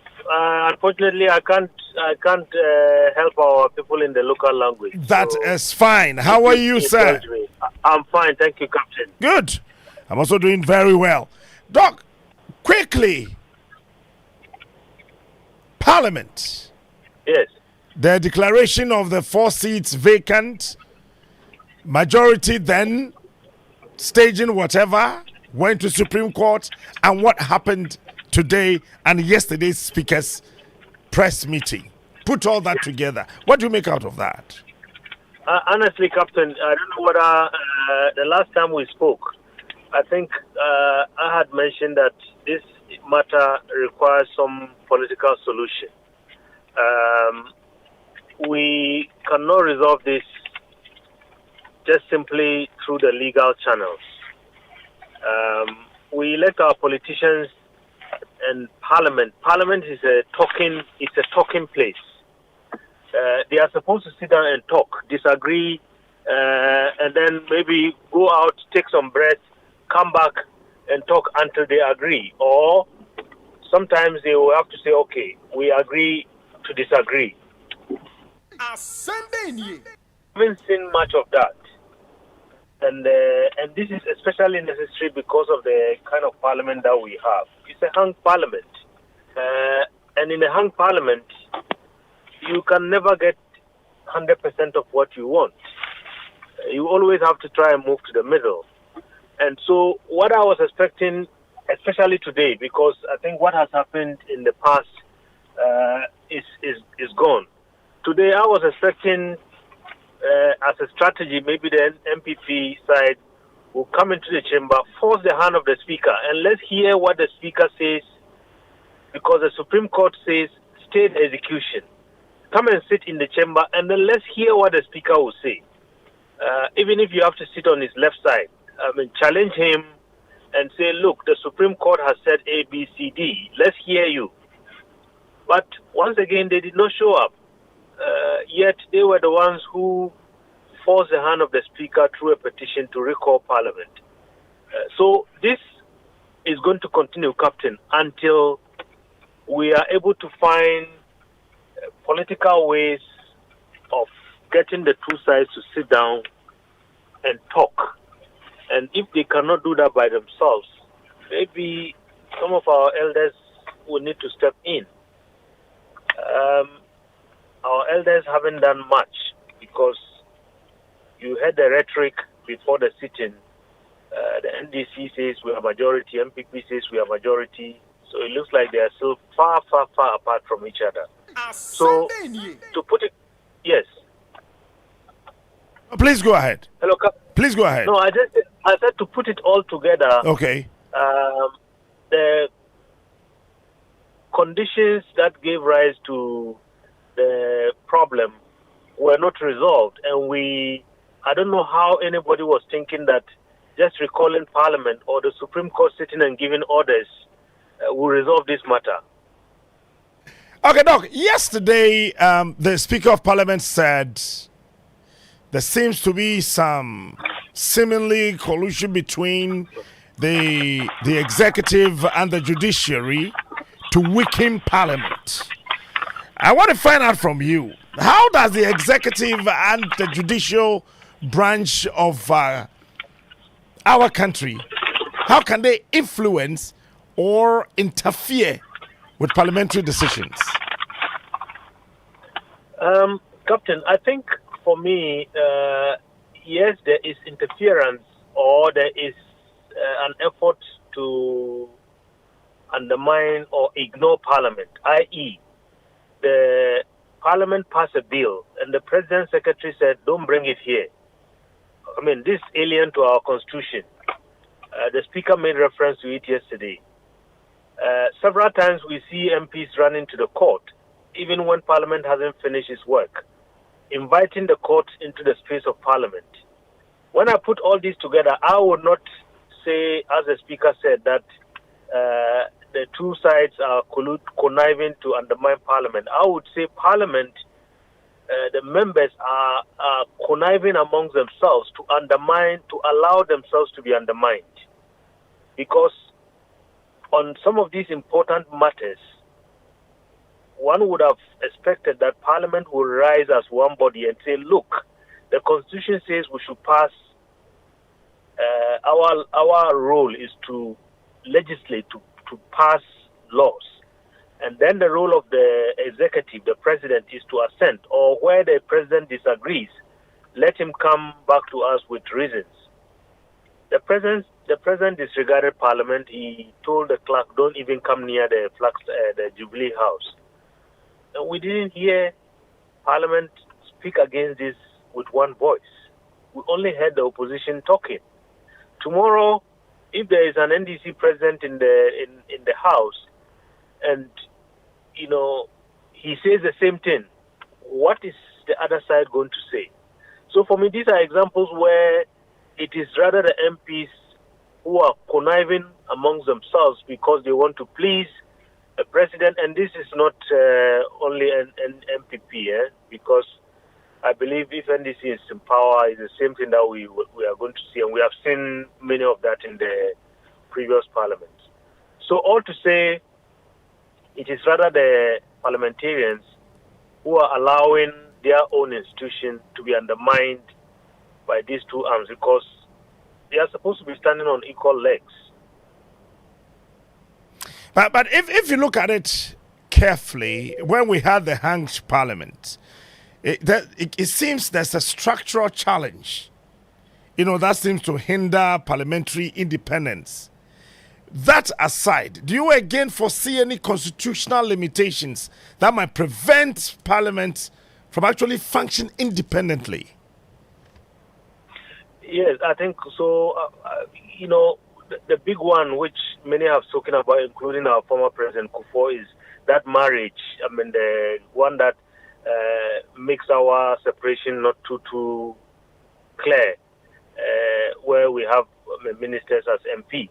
I think that is the first, and the second one, which is not that one is not constitutional. I think it's up to members of Parliament themselves, since they pass the budget, to make sure they have enough resources to do their work, so that it doesn't take pandering to the interests of the executive to get what Parliament needs to do its work. Because this kind of pandering to the executive and trying to please the executive is all in a bid to say we need the resources to do our work. We need, projects in our constituencies and so on and so forth. If the national cake is divided properly and fairly and equitably, if members do their oversight work and follow the money that they vote in the House and make sure it gets to all of us and all our needs. I think Parliament should be able to stand on its feet even without any tinkering of too much of the Constitution. Wonderful. From what you just said, we have a situation where the Constitution gives the mandate to the President to select some number of ministers from Parliament. And when these members of Parliament are selected by the President, nominated, and, going forward becomes ministers, they play to the gallery of the President. That's the executive. Party influences can also impact the decision-making, the freedom of individual members of Parliament. From what you just said, and this one, how do you think members of Parliament, irrespective of who appointed them from Parliament to become ministers, can be very independent? Independence will be very difficult if they wear two hats. In the morning they sit in Parliament, in the afternoon they go and sit in cabinet. It's going to be very difficult, Captain. We need to, I think, advocate for a very serious divorce. Maybe an amicable one between the executive and the legislature, so that when members go there, when you are signing up to get elected, you know you are going and you are staying in Parliament and you are doing your work as a legislator and not a legislator cum minister and so on. If we do that, I think not only are we going to get a lot of independence, but we also get some maybe people who are really interested in serving this country as lawmakers who go into Parliament. Because right now, most people go there not because they really want to develop a career as MPs, but because they use that as a stepping stone to get into executive space. I am wondering how even that can also work perfectly for us, because, when you speak to some of these members of Parliament, they tell you their party leadership are also involved in the selection of their leaders in Parliament. So the NDC as a party would have a say as to who becomes the leader of the party of their side in Parliament, and then the NPP will also do the same thing. If you are talking about divorce, can we have a total one that after the elections, both parties and the executive and the judiciary should actually stay off Parliament and allow them to be independently dependent so they can work for us as a country? Yes, I think the interference of the parties also is something that weakens Parliament. And not only that, it also creates confusion. This issue that we are dealing with right now, Captain, I think we can trace its roots to the behavior of the political parties in terms of allowing, even at the constituency level, allowing the people to choose the person that they want.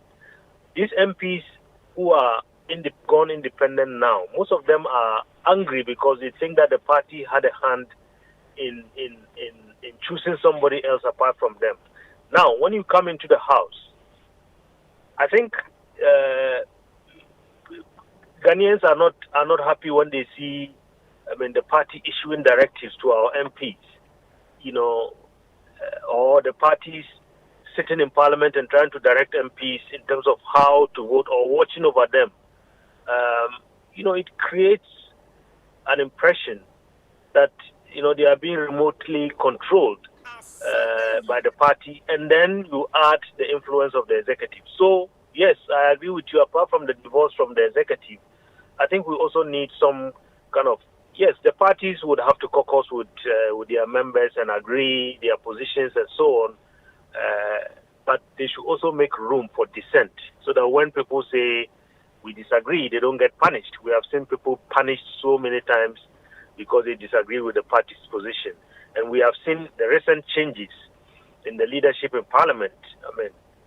Most people say those leaders before did not see things eye to eye with the party headquarters and so on. And that is what occasioned the changes that we saw in both parties. We need a total divorce. And I'm sure that even the Pope will support this divorce because it will be in the interest of our country.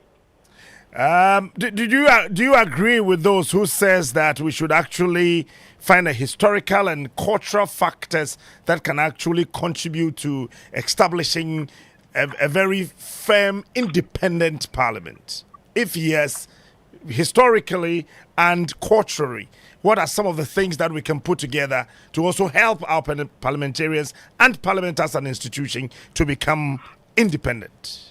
Well, I mean, Captain, I think this one requires, I mean, I don't have an answer, but, it just simply means we have to look at our peculiar circumstances. And not only here in Ghana, I think most African countries have been accused of just simply copying a template from the West and trying to apply it to a context that is completely different from the Western context. So we have to do some soul searching. We have to look at our history. We have to look at where we have come from and where we have reached and how this has really not served us. Do we need the type of democracy practice in Rwanda? I don't know, maybe. Do we need a type of democracy practice in China? Maybe, because the indiscipline is too much. And perhaps maybe we need some type of democracy that can put some sanity into the system and get people, all of us, to fall in line. Even if we have to get our development and then some freedoms are restricted, provided that people can get healthcare and education and so on, perhaps maybe that might be a choice that we have to make. Well, finally, you stated earlier that our opinion leaders and the big men in the country should step in. They haven't done that yet. Apart from that, what do you think should be the way forward? Honestly, Captain, the way forward is I would advise our politicians in Parliament that they should do us a big favor by trying as much as possible using the channels of conversation and dialogue. Even when the matters are difficult, they should try and speak. They should try and tone down. They should try and be matured adults and have some serious matured conversations. I mean, they can always find a way. Because if you are put in a small zone of discomfort and all you do is, I give up, I don't think that leadership simply means that you are going to have easy options all the time. So they should do us a big favor by prioritizing dialogue and compromise over, confrontation, and also by reminding themselves that in a democracy, you always have to move a little bit to the middle in order to get what you want. Thank you so much, Dr. Rashid Rahman, for your time this afternoon. Thank you, Captain. Thank you. Dr. Rashid Rahman, Penia Oda Isep, Ano. Asamano de ebi wo ho. Na asam ne kase pa ne se beni. Meneno aka parliament asema wie de ene sa na tie de ma memfa wontum rikai. Na afei no memma unhunu sade speaker opening urban Sumana Bagbe. Ye wie parliament de ya na afei mi call Development Bank Ghana and they have page 13. Now Ghana Mrasabedem Penny Otiano Urban Sumana Bagbe and ne Okom Rasabedem Okoye no Kasai Akra Mahai Pacho my until for you to be here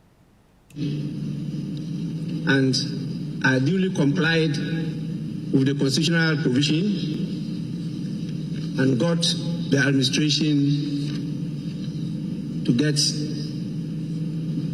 the summons published to the notice of all of you. Unfortunately, the signatories who made the request have not shown up, and therefore matters that they wanted us to handle, which are admitted for the consideration of the business committee, are not on the order paper, and in fact, there's no order paper for today because the business committee could not meet due to the absence of the people who requested for the recall. And as you can see, one side of the house is completely empty. In view of this, we have, as usual, got a quorum to sit, but we have no business before us to transact because the business committee, as you know, they prepare a report, and this report is adopted by the House as business agreed by the House to transact during the course of the week. In the absence of that, there is no other authority that can put business before you which you have not adopted to transact. In view of the failure of the business committee to sit, as a result of the refusal of those who requested for the recall to show up, we are compelled to once again adjourn the sitting of the House. Knowing the challenges we are facing, it is not advisable to be adjourning from day to day. And so I'll proceed once more to adjourn the meeting indefinitely. And the meeting, this extraordinary meeting, is accordingly adjourned. Etino ayagrana yemra sebedwam achame penny owo and I say one ma a church on crata de won sasha sensan ye say aka mrashe bedwam no yensan fra no momra no mbeduru ya de oso wato nsa fra omo no wama Assemble ni. enti sa na te de a ye na yen sori ye eno de friend indefinite no sa indefinite abrante no owie ya e na abrante be ko a we free minority say or say or a majority leader Honorable Ato Forcing Kazel and so say yentino Assemble ni. The day I was worried and reached out also to the MPP side and to have an indication as to what their plan is. No one responded. I am deeply worried and deeply concerned that the very people that requested for Parliament to be recalled failed to show up. Clearly, what we are seeing here is an abuse of the Constitution and the standing orders of Ghana's Parliament. The NPP minority caucus have indeed caused financial loss to the state and to us, the NDC members of Parliament, and to the people of Ghana. We say this because these recalls cost Ghana money. This is not the first time that they have done this. They've done this a couple of times, but we see nothing than disrespect. We call on the people of Ghana to see the behavior of the MPP and punish them accordingly. Certainly, everything shows that the MPP are tired, they are fed up, and they are not ready to work for the people. They are ready for the people. They are bereft of ideas and they are short of vision. They cannot solve the suffering of the people. All what they do out there during campaigns, in spite of the hardship, is to sing and dance Osisifia. In times like this, when the ordinary Ghanaian is struggling to survive, they are dancing and singing Osisifia and sharing money. We want Ghanaians to see them as such and vote against them and sack them. Because clearly, you can see, we have over 100 NDC MPs here today out of the 137, and we are determined to do what is right. Let me make this point to the people of Ghana. Let no one deceive you that the NDC is here to obstruct the people's business. No, we are rather here to work for the people of Ghana. We see. All right, Entino, minority leader say wabaye majority leader. Ono enana o kasano. Oh yeah, o say mo. Inse say MPs no beko beba parliament. No mabe bobo nsam ho no. Oh sisi fiani Orati onya iseke. Therefore I am fanchiche. Therefore I am fanchiche.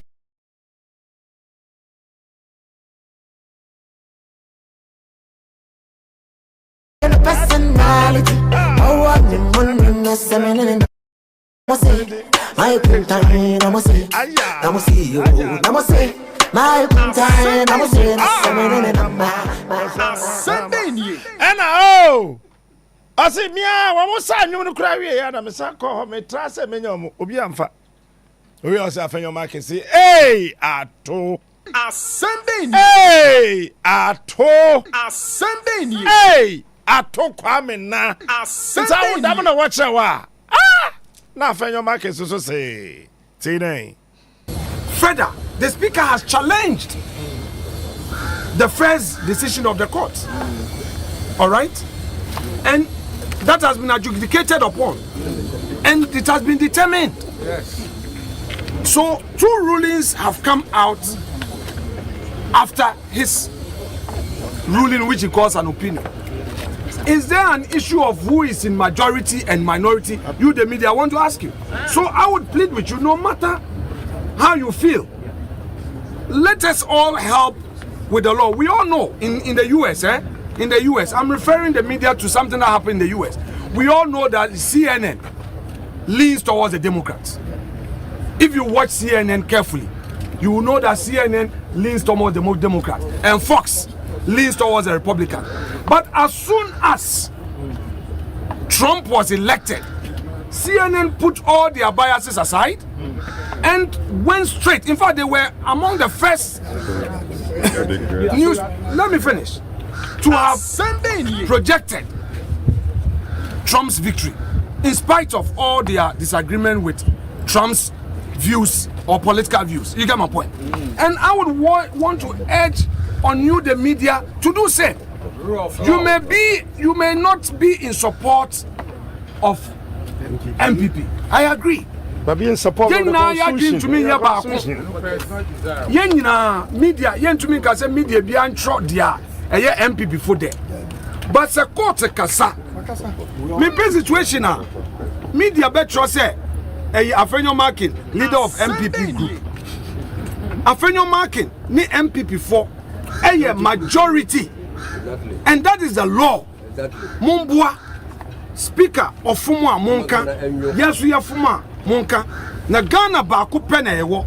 Their NDC for any year no person Ghana ejector from Roman country and so from understand the Subai. Their speaker di kan ye no. Speaker, their speaker di kan ye no. Ye yan konto kwa o. Oka di oka ye no. Ye ndidi na tem. Ye ka chen say speaker. Wo de waka. Ye di court. Na court ebia. Court e di kan ebia. Asem. Speaker say on ti ase of a lawyer. I'm a lawyer no call court. Eko kasama onu speaker said there be the Supreme Court ka no wafo ai Supreme Court afom. Supreme Court e di asem no Ghana nyina hwe TV. Ena Supreme Court aka said there be speaker. Enye wo to me na obetumi aka say obi seat we declare ni vacant. Eyenyen nti asem no eda yenim. Asem no so beda ha na wo ya aware. Nti eba ne say ena say wo be kasasa. Speaker lawyer nankasa ka say speaker ye ruling okoso justify speaker say mo ka e ma ne ka say Supreme Court ko na ye wo no enye wo ne the right forum je say ye ko high court sansema ne lawyer ka ye na court den ebogu ye nti dia na ye expect an opay ni say speaker any NDC for no beka saka chom say there be amote na ye ho na mote e ho no ye edom kase NPP for for your market or one sir. For your market, majority leader. But speaker, why yes, sir. All right, 80. Honorable Fenyo Markins, now also Eddie Weber fame. Now, somewhere in the tin in the corner, Ambassador Nabatra in no. Agent Nipa Makumako and nice so, Obaba Kona womb. The friend of Cynthia, Mamily Morrison. And then, my bar, Parliamentary, Obagana Brashabijum. Now, Mammy, say, yeah, say. We MP, and I win MP. We MPP MP, and I win MPP MP. We independent MP, and I win then. Cynthia, boy and come away. Are you still contesting as an independent? Hey, I guess our question. Still a member of Parliament.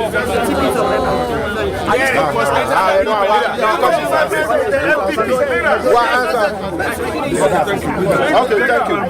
Thank you. The context, no. Now then, you be Cynthia questioner. Ketia Monsi Omani Yano. Are you still contest as an independent candidate? Where's so a question MP before so be by Ansana? When young people for a Ketia Mont.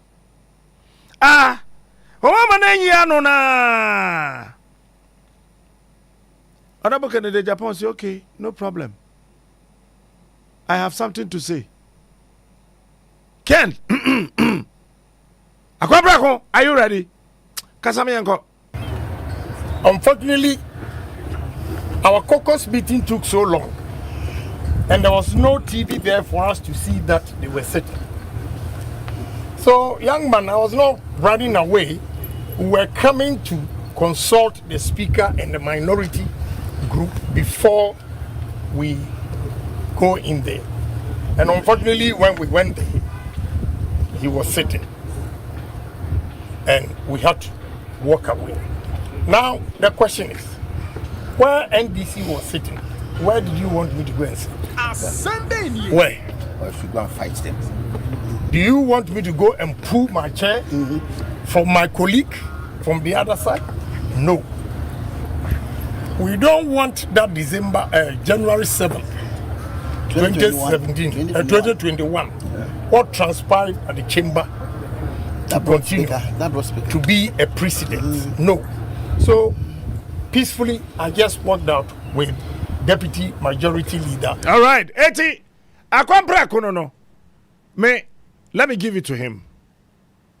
Second, me, I think I'm the only presenter I'm to make a camera. Yeah, because we are Sobia one master. Canada Japan one master. The master and Captain Smart. Simple. 3 days ago, me the memano. But honestly, when I cast a yina, on a can answer them. I say, baby, or Tiano. Oh, yeah, the other fine, said a bear.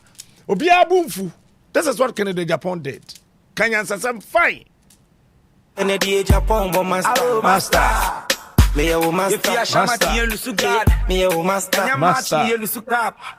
Eti can say, baby, I want to the TV ni ho. Eti we humpo say, na speaker akwatena se. Ama NDC for so akwatena se.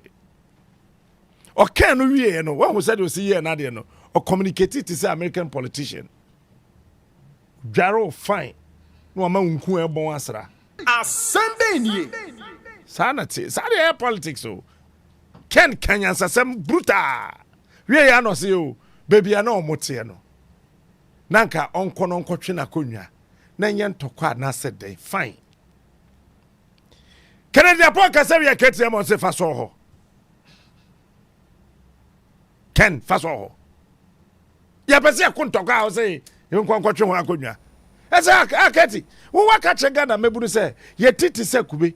Na yeso ya kacho say titi se ball so that say. Asande. Still I want to so hey, wo so kra mo fa so. Ye pese ye kekan adwene ye akuntokwa ho say. Asande. Akati, ye nkwa. as members of parliament on the majority side to be argued at any point. This is a matter, this is foreclosed. It is completely foreclosed. Supreme Court is spoken, that is the end of the matter. The Speaker of Parliament says when it comes to seating arrangements, that is not his business. He says you should come and sit anywhere and do the business. Listen, the orders of the Supreme Court were directed specifically to the Speaker. It was the Speaker, it wasn't the leadership, it wasn't the clerk, it wasn't the leadership which made that ruling or that decision. It was the Speaker of Parliament who unconstitutionally made a proclamation, whatever it is that he said the last time. The Supreme Court has told him that he was wrong. Restore matters to what they were before you did that. Line of action for the MPP. Well, we will cite you for contempt. We will cite the Speaker for contempt. Watch the face. I mean, but there was no business. Your side did not come. Where is the business committee? You should have sat yesterday. Let's get first and first. Yes. First and first, there is a ruling made by him. The ruling has been overset. You're forcing me to repeat myself so many times. The Supreme Court is spoken. We want the decision of the Supreme Court to be respected. Speaker acknowledged that what? Of the Supreme Court that what? He did. He did say that he has been served with copies of the judgment of the Supreme Court. And so what I said, it is not a question of acknowledgement. It's a question of implementation of the decision of the Supreme Court. But no MPs, none of the 4 MPs has been blocked. None of the 4 MPs have been blocked from coming to Parliament. Yes, not just Sunday. Adiana ya dendende. Ujafo. Shene name. Dani abre. Shadia. Brapeni. Honorable Katie Hammond. Oh yeah, after this interview. What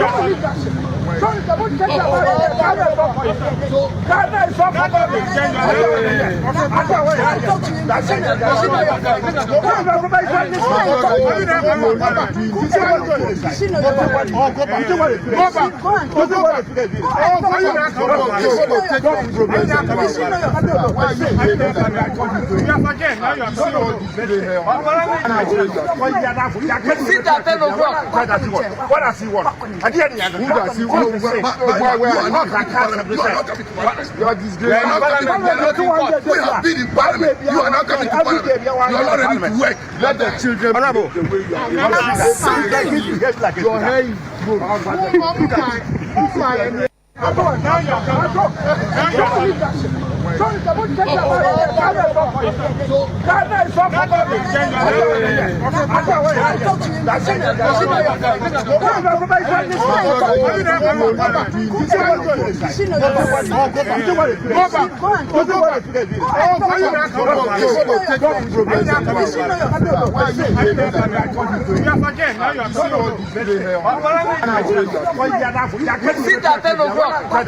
What does he want? At the end, who does he want?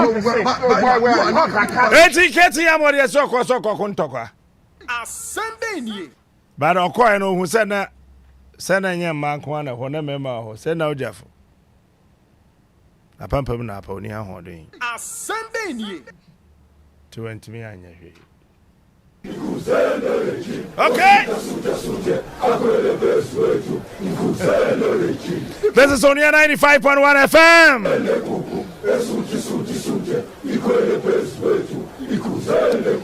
After in time, so no Yama Modiana for Yamo Remo, a Development Bank Ghana.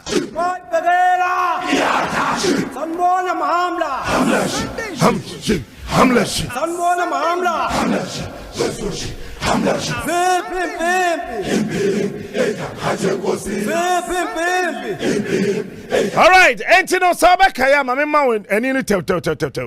Development Bank Ghana, a bank I buy with year after 2022. Now, or the $750 million, any 1 billion Ghana cedis, the share bank, and I say, and Crabbe told me, say, bank Nisika in $750 million, no, Ashe, Asa, Oaboka. I paid the toss to be only say 1 billion Ghana cedis, and so Asa. Your shares pose ya say Adano, Dradano, Yurema Bessi, and na and nano, your concentration risk from outsourcing multiple functions to a single service provider. Mama Renfisa buying way go bank baby. Ba bank way. Say Obeguno, If you say wohwe sika bank Development Bank Ghana a openi Kwame na Duka ene da no ono ne board chair said the bank no ma ye ne pasa na me busa say anye bia no bank we so aban beguno and aban onguno. If it's $750 million a dos so chen bank sa Dr. Mamadou Baumia and yem papa Kenofuriata ekesi egu sa banks nina. But let me go on to page 13. Minim say no one will be a train.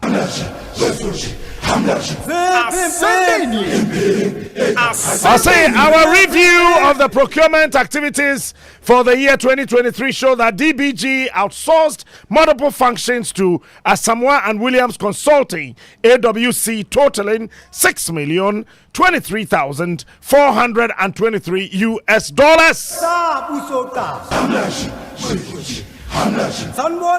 As of December 2023, Asamoah Williams Consulting Firm was responsible for the following functions: 1. Investor Relations Services. 2. Technical Assistance. 3. Data Science and Analytics and Project Management. 4.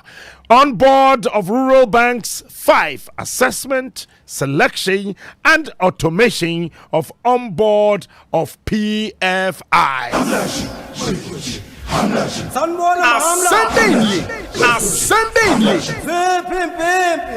He is smart. He is unique. He is the best. Captain Smart is the king. We internal audit report on page 13.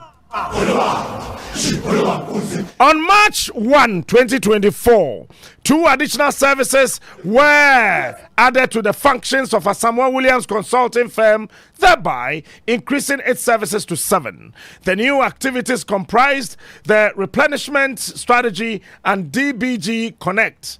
It is essential to add that the firm is yet to complete the ongoing onboard of rural banks as well as automation of the selection process, which began in 2022.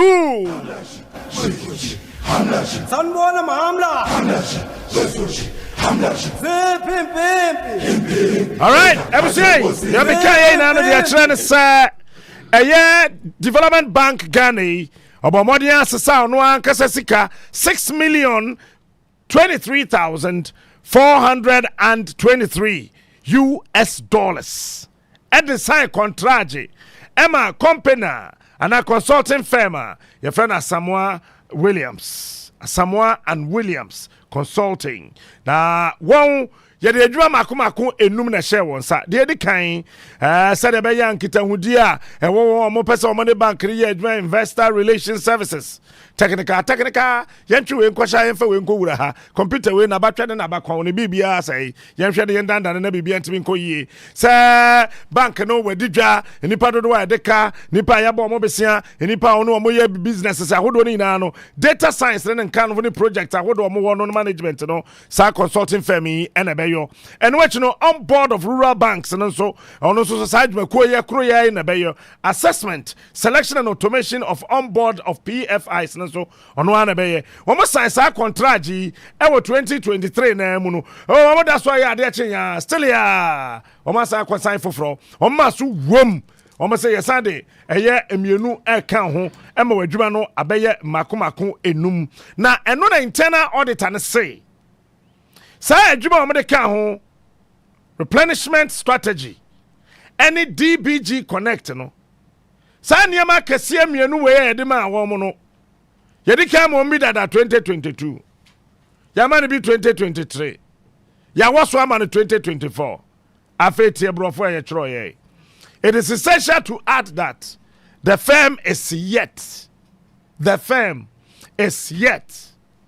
to complete the onboard of rural banks as well as automation of the selection process which began in 2022. Enti de chain na say sa sika bebrebe botwo ya ehwe ba won nyina chi no dwumadi de besi ne wojafo wo mo entimi enjoy sika $6 million no at a full and only your friend no sir indefinite. Ascending you.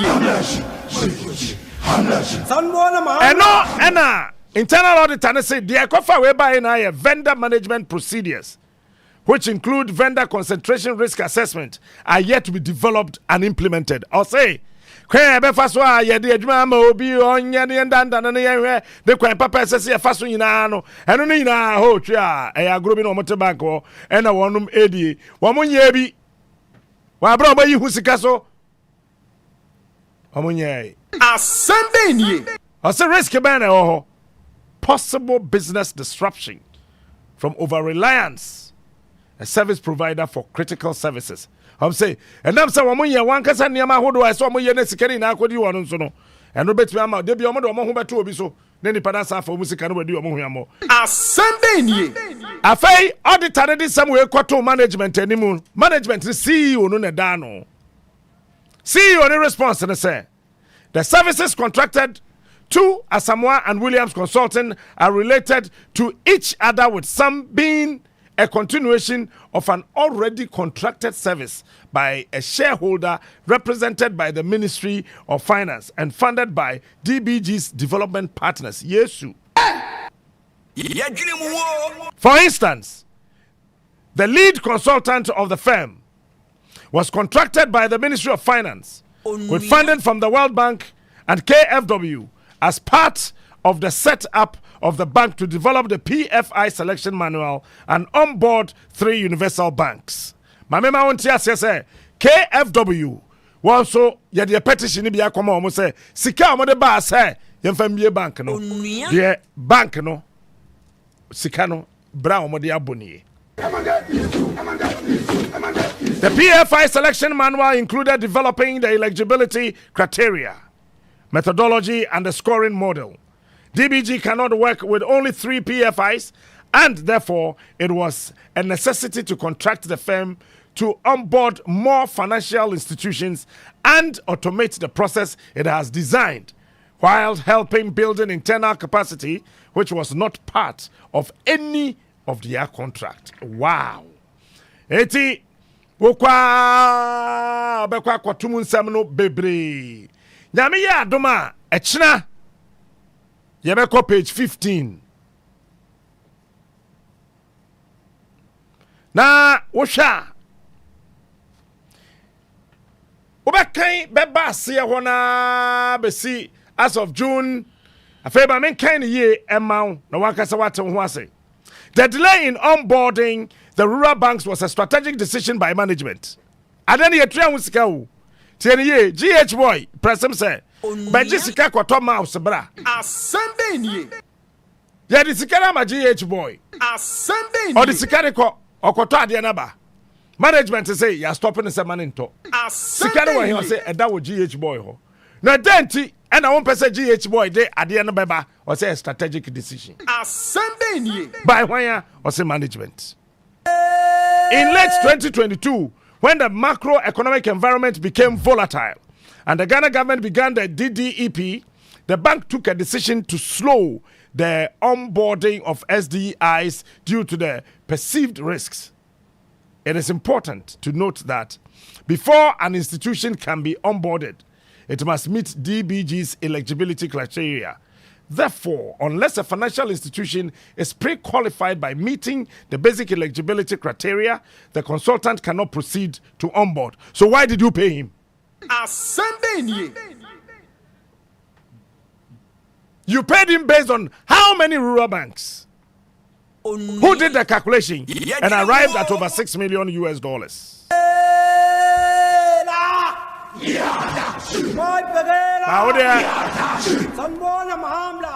Eminent Honorable Kofi Adams Ababedru. Industry compensation for unlocking funds ranges between 1.5 and 2.5 of the funds. This alone would have cost DBG between $7.7 million US and $12 million US. However, with all the number of services being provided by the firm, the consultancy fee, as stated by the audit finding, is $6,023,000. Almost say in the management, oh, Nanka, at the end of the year, pa, dear. nanka unlocking funds no ebe range between 1.5 and 2.5% of sikane baby into kebetima $7.7 million and $12 million nanso nipa no waje $6 million nempo no onyanye de hwehwe na eno de enye hwe afei agreed action management nankasa led by the CEO TSS management to reduce the exposure to Asamoah and Williams ESCO so Mbejia to Baromonye and management to finalize the procurement procedures including the vendor management procedure procurement consultant no ono necessary yensu sikani na abrante sister out me all the cash indefinite cash na echo nyame ya adoma echina ye be kire kwan a bank no afaso $4 million adwane ene da ho no $4 million we are what you are not to China another $576,000 and also so we are calling indefinite Sunday mani na no nyame ya adoma echina ye be kom petitions ni na so are you ready baby bia sese ekobia no so eko dada ye ba sisi ayeba ye no no Kofi Adams bebon komo please, how much is the rice? It depends on size, no. 5 kilogram, no. And no for 120 Ghana cedis. 120 Ghana cedis? Ayo, right now, the importers are complaining about the high dollar rates, taxes, and import duties. So they have also increased prices. So you can ask around. But this same bag was 25 Ghana cedis in 2016, if I'm not mistaken. You see, elections have consequences. Today, when you complain, government says Russia and Ukraine war. And you are forgetting COVID-19. One bag of cement in John Dramani Mahama's time, 2016, was 24 cedis, but now it has crossed 100 Ghana cedis under the NPP. The dollar was 4 cedis under Mahama, but today it is 16 Ghana cedis under the watch of Mr. Economic Fundamentals. These are the people who told us that Yetisikaso and accommodate. Hey, Erade, ya too ababoni all the sweet promises have turned out to be 419. Madam, we are all suffering. We really need a tried and tested, experienced and visionary leader who can reset our country and lead us to build the Ghana we all want. Vote for change. Vote for John Dramani Mahama and the NDC. All right. Meet Kwame, a hard-working taxi driver trying to build his savings.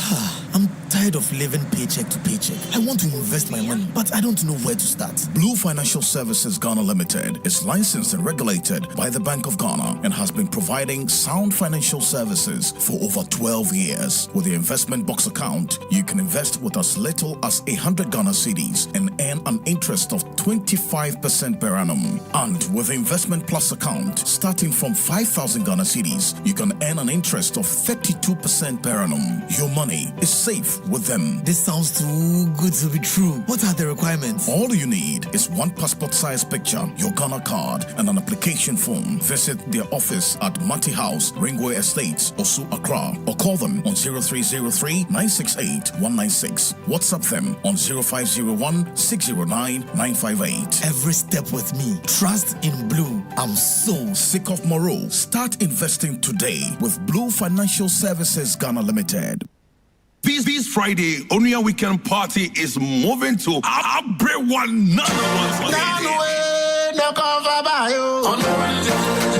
Meeting DJ Willie. Call a friend to tell another friend. It's Friday. This Friday, the only place in the capital city, Dakuma, Abrewanana, Ehobeyede, Abrewanana Pap, Dakuma, Alafia Basto, Ebeyede. Remember, all your favorite presenters from Onua 95.1 FM will be represented. Captain Smart, Nana Yabrefo, Felicia Osei, Dr. Prekese, Papa Shamu, Alfredo, Solomon Amankwa, and NKG. It's gonna be fun and entertainment. Your DJs for the night. DJ Rotation, DJ Forever, DJ Stagger, DJ Kobo, DJ Scooby, DJ Lyrics, and DJ Mike. It's gonna be massive evening. Your MCs for the night, Daniel the MC, Ajubi Date Rush, and DJ Willie.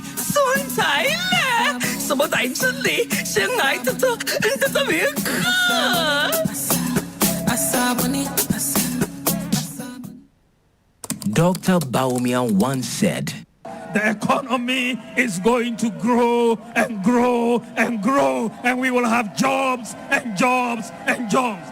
This is the economy of Nana Addo Dankwa Akufo-Addo. The unemployment rate, which stood at just 8% in 2016, has hit an all-time high of 15%. The latest 2024 Afrobarometer indicates that unemployment is the biggest problem facing the nation. You trust this liar at your own peril. Vote John Dramani Mahama for president. Trustworthy, honest, and reliable. Vote for change.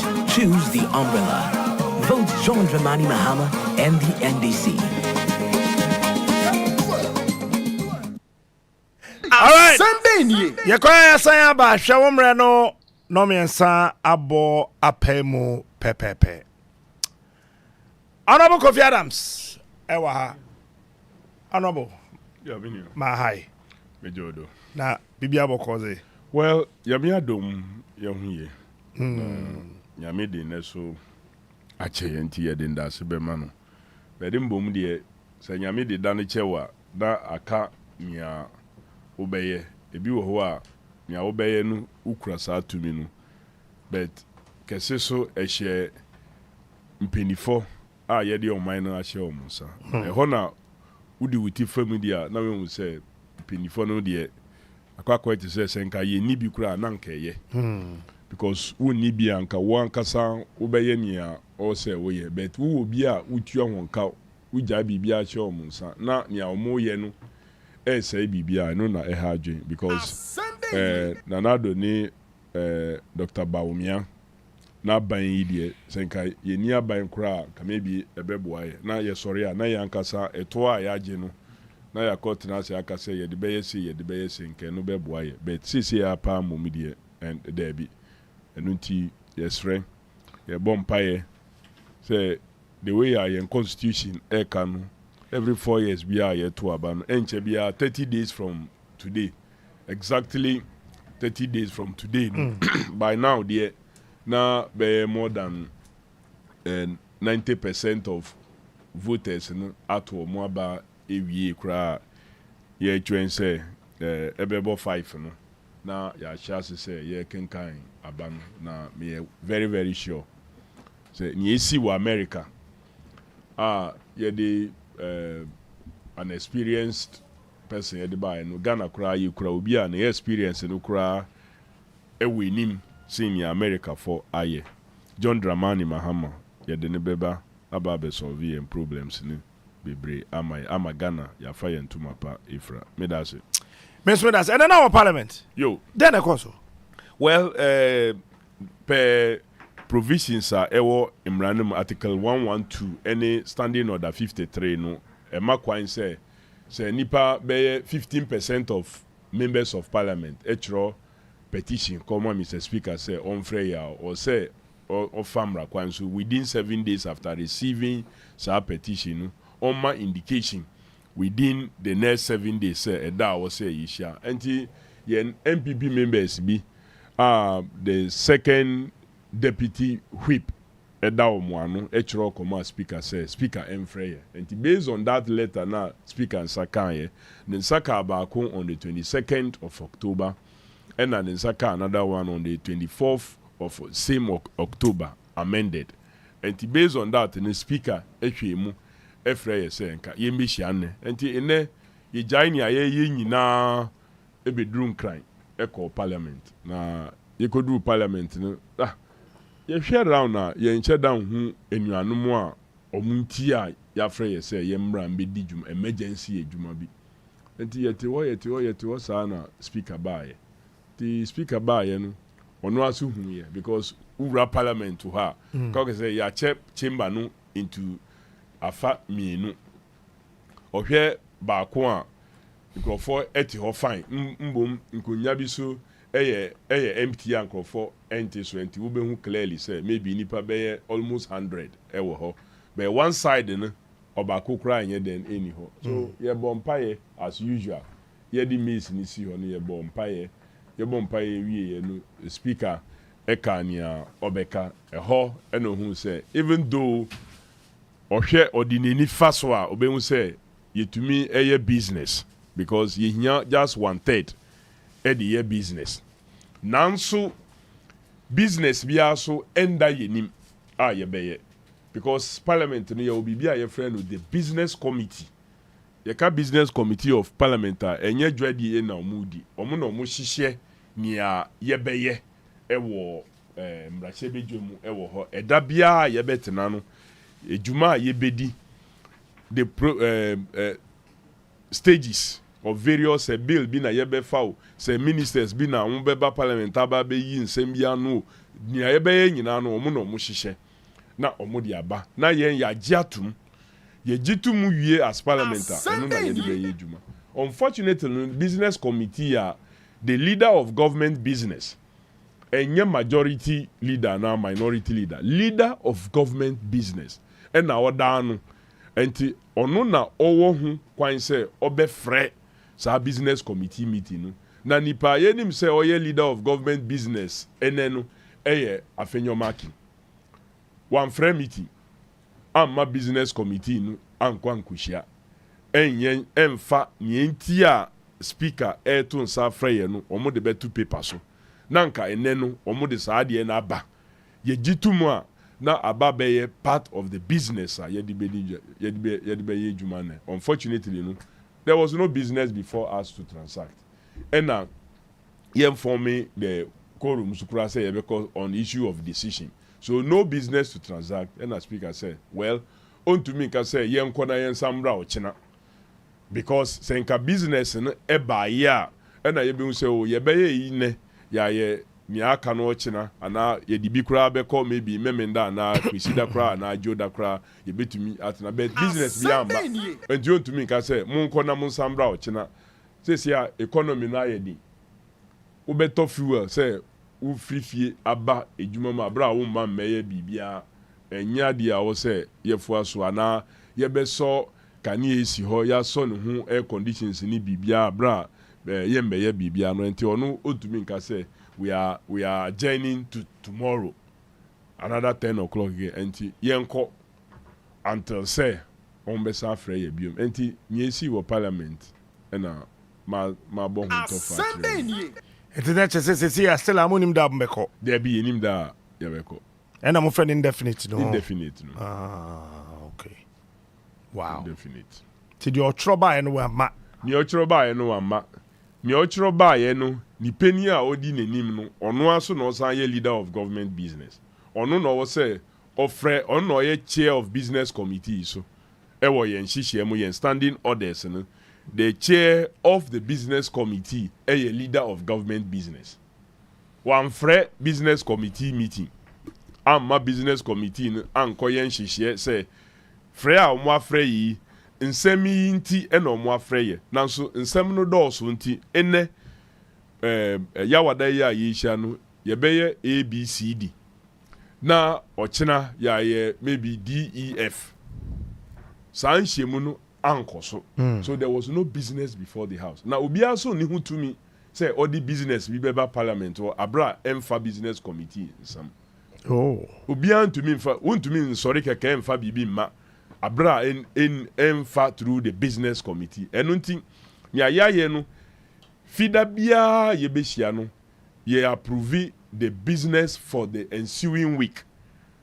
Ye ntumi aya yeah, kasa yen standing orders no Emma Kwan say the next meeting na ye be the very first day na ye be meeting in the ensuing week no ye be discuss the issue of the business and as a meeting no and only the very first day so ye be approving ya omwaye na ya koso akwa the business of na keti ya mo ne leader say na Supreme Court ama ruling enti ka senka Supreme Court ruling no speaker go do parliament no o kachre mo amoye NDC MPs ne se no masamo nyede mensu speaker masamo nyede ti mun free hana mun kwatena ha na ka no echi na nsamo aba parliament. First and foremost no me mente say Supreme Court ama any ruling and declaration bia and omo aka nsem bi omo ama some orders na orders na omo kan ye no omo stress yen restore a situation back to pre-17th October 2024. The Parliament here will proceed here. Yes, the Supreme Court aka na was sorry na what the With the Parliament is an arm of government. And your department be Parliament in your Department of Parks and Gardens. Parliament in your maybe railway department be yebe mahon others keke. It's an arm of government properly constituted by the Constitution of Ghana. It also check the other arms. The procedure now yedi jumano has been given to us in the Constitution. Enti na ya develop standing orders yedi juma. Enti obiya to me indirectly say, oh, niya moye no munjai until say yebe kasem bi be wi ansa na mumwa ye mu juma. That's not how it works. Parliament works through decisions. Enti niya Supreme Court kakura say Parliament di be ye juma. Parliament decide na omo aka no ebefa through the procedure, the processes. And you say Parliament is sibium. Now omo inform the very quorum Supreme Court na catch say Article 104 quorum and I take a decision. And yet 102. 102 no say mu betumi aye juma. Eno no 1/3. Now so say mu take a decision as a house muba under 104. Eno no mu be here more than half of the members of Parliament being present to take a decision. Parliament are taking a decision already on 4 members of Parliament. Speaker Gavel. So it's a decision that is taken, recorded in the Hansards. Yen to me, just by mere orders from somewhere. Say, oh, Nipano, yes. We have to go through the processes again.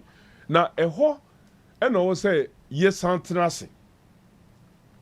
Then, you better now, based on the decisions of 17th October, that has been the understanding of all of us except the crying babies in the MPP group. You better now, as if the 17th is still what is happening, then maybe whatever orders from Supreme Court will now be tabled. Say Parliament and take a decision. That was why the reason into a speaker joining the previous time on the 22nd of October was because we didn't form a quorum say you better take a decision. Now other paper to do business. Now so the key business now was a decision business. Say miamu on the 17th yensisa that's a decision and you need to come under Article 104 more than half of the members of Parliament. Unfortunately, MPP for no money ho. Eneso omo de omo sachie krata na say speaker enfrey no speaker frey no omo amba. Meanwhile speaker enfrey no mate say na obi ka say omo caucus meeting. Speaker enfrey no my indication clear or the time say 10 o'clock. Meanwhile, the sitting commenced way after 10. Almost 11. And he said, whoa, we are very serious. Wona wode wasem akose. Oh, asemi hiya mi pa anti mun frɛ nipa no mbra. Be nyina ye mbra. Omo afrɛ yo, omo ahye time ama ye say 10 o'clock ye nyina ye mbehia ye wo. Na abo 10:40 kura no. Na wo a wafrɛ say ye mfrɛ ye no. Na wo mbae. Are you serious? Ye mfa say we are serious ana. Ebiom. Wo a wo say wo kura agent government business say parliament am metna. Yen aban no ne nhihye ni bibia no ebegu no wo so na wo ye leader of government business and chairman of the business committee. One free business committee meeting. Emma omo anye nhihye no na afi de wa begina press conference. Assembly kasa rough. Say oh based on petition now omo di aba no business. Who told you that's how parliament work? Petition now is the petition coming from the business committee of the house? We don't know, but the petitioners are MPs. Yes, their petition 15% of them enough. Say you be free parliament. Say yembra, but yembra no doesn't mean that that's business for the house to transact or say business committee etna saadi no so. And this is not the first time say ya free parliament so omumbra under the article 112 and now order standing order 53 and ye in the first time ya baby ya ye be paying. And in all those ones no omu stating ye ntia omu freye nanso business committee ye then esan ye then asia at the business no eba house no adenti na this one no mo ankoye sa. So if Afenyo King and his group have been so irresponsible, ma on fan irresponsibility no and fan bechiche obi so no on be politics. He has been so irresponsible as the chair of the business committee. Motun sa freye. One free business committee of the house to plan business and bring before the house. That wako jina who address a press conference. Now we didn't crawford him. He must be very careful. At least many of us are far older than him, and we have gone through so many things. We've gone through so many things. Adam Nawababe, the leader of his group. And don't you say, oh sorry, now we didn't comfort them left, right, center. When you are failing your people and failing Ghanaians even the more. So, and no they see, and me, mom, dear, I am not surprised about what is happening. The MPP itself, to me, and Ghana, 100 of their members to come to the house. 138. 137. No, they cannot gather 100. Who catch the MPPs in there? Say, 100 MPs. 100 MPs, but only 100. Hey! Now, as I may have also won't see the number that are Omokasai or all these issues. So. Baby, now when you say Abai Abesay or mine, the truth is that the truth is that there were 1 or 2 or 3 or 5 genuine concerned members of MPP in Parliament. Or Jeno or mine, ya say or mine. And there are many of them who completely disagree with this more buying penchant of what? Tax exemptions in the manner that yes are there are some of them who disagree. And then in our counting the former chairman of the finance committee, Kweku Kwating, because he is opposed to some of these unbridled tax exemptions in the account. So I can't say omunyina omutisa. They are genuine ones. Who catch the MPP they should rally and they will not. Some of them, yes, seats under threat. And they prefer say consultation, higher campaigns and say bedi sa die ya sa share di ya omudi on shouting over who is majority and who is this. Majority is based on numbers that you marshal on the floor. And yet, Onua wodeka. And yes, what the Onua can say, me na me majority inti, wo betina hoa. Na ya can say because we na we majority inti, wo sorry na se wo kasa na ayeho. And yes, na parliament here. Majority is based on the numbers you marshal on the floor. Now, omone nam hoa mo ye they say we are majority, we are this, and on the floor they are minority. Even whilst we were cooperating with them, even before 17th October speaker indication, ruling now, or gavel on that most of the time, now they are in minority. Yen and Abejuma Emma Abay. NDC side, and Abejuma Emma Abay. And a number of NDC MPs or mobile. We should have been staying away, say, man munya koruma ye de be decisions enti omunko na omunya numbers na say omuntumi ye adwuma. But look at the number of NDC MPs are omubae na mo metina ho na ye adwuma na mo wa bontin na mo ye dede. You see obia, and this is where we call the 1 King chapter 3 verse 16 edeko 28 was mamienu na obako da ne baso Emma Nebanu Ewu and I fed your medical King Solomon enim say nia ne de wu ye no say nia wote ase na ye ne ba esu say nia eye ne de no say onu na eye meba. At the end of the day no, what did the King Solomon do? Or say and nia wote ase no ye mpai no mienu na ye fa fam ma de say immediately no nia na oye ne ba no o feel say mintumi enka say me ba no ye den ye nkunu ehɔ na yɛde hu sɛ sɛnka MPP side no kura ɔmo ka ne sɛ ɔmo dɔ ɔman no ɔmo wɔ business power wɔ sɛ yɛyɛ a does it matter baby a wobɛtena sɛnka wobɛba parliament hɔ ama yɛnya numbers na yɛde bɛyɛ saa business no but ɔmo nim sɛ ɔmo nkura business bi a yɛba bɛyɛ a yɛde mfasoɔ bɛbrɛ ɔman no because ɔmo nim sɛ yɛn so yɛfifi yɛni ato hɔ say nia omode ba eye bone no yenjintum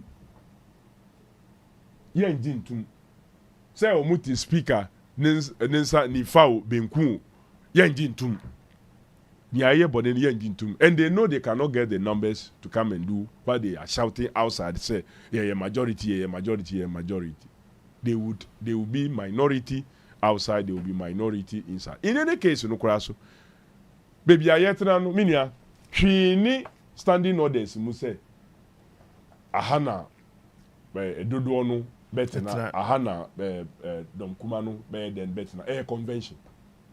Twini standing orders mu sir. There's nothing also in the national constitution sir. Just by convention.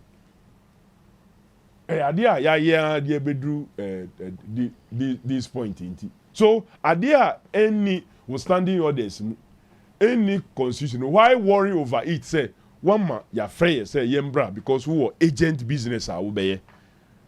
Na bibi a obetenenti. So agent business no. One man yemme dwendwen hu. Yan hu ejuma. So that's what happened. The MPP has no business to do. They have already packed out. In any case no. Who share the Presidential Transition Act now? Any the last day adodankwa ne baumia. Or more by handing over notes, or say, or Modicoma Administrator General. Yes, and then 7th. And then 7th. Because you see, not later than 30 days before commencement of presidential elections. And presidential election, Ghana, Hano, yeah, the Aqua share the 7th December. You bet me, 4 months before expiration, but not later than 30 days before expiration, you have to commence. But here, because you are share 7th December, and the last day. Until handing over notes, no, say I ready. I don't think I will prepare. But this oh, move say, you or say what you handing over notes. Who can Bob Busia the ayede? Busia na who can Bob Busia. Busia Kanyama, Musia, into our mufre $250 million and this and that and so many other things. What you handing over notes here? Who can Bob Busia the ayede? We hand you over notes, no. And the last year I will say we hand you over edema. Who can Bob say the idea? So clearly, no, this government is a total failure, or one failure completely. And untina, omonenam, baumia, or say in the area of expertise, economy. And untina yedinaba to come and deal with economy. And on kabibia directly about economy. Wa jampe. Oba ya economy John Dramani Mahama etu anamobi ene NDC etu anamobi ato ho a niama ekoye ho no de na oya economic messiah or ka solid team ho asem na omo achichi dollar in less than 100 days edie mpa na waye enti a obeka se enu na emma cedi enya hodin against the dollar uko ka kire Ghana for say wo da waye na mo achieve 100 and something achievements in 100 days, including say more arresting depreciation of the city that have stalled long before you came in. Now more chichi dollar no e dia share sales about the Safuano ama police sahini. 7 years plus on. Afi de mo nya more years no, o pese wo be ka economy ho asem.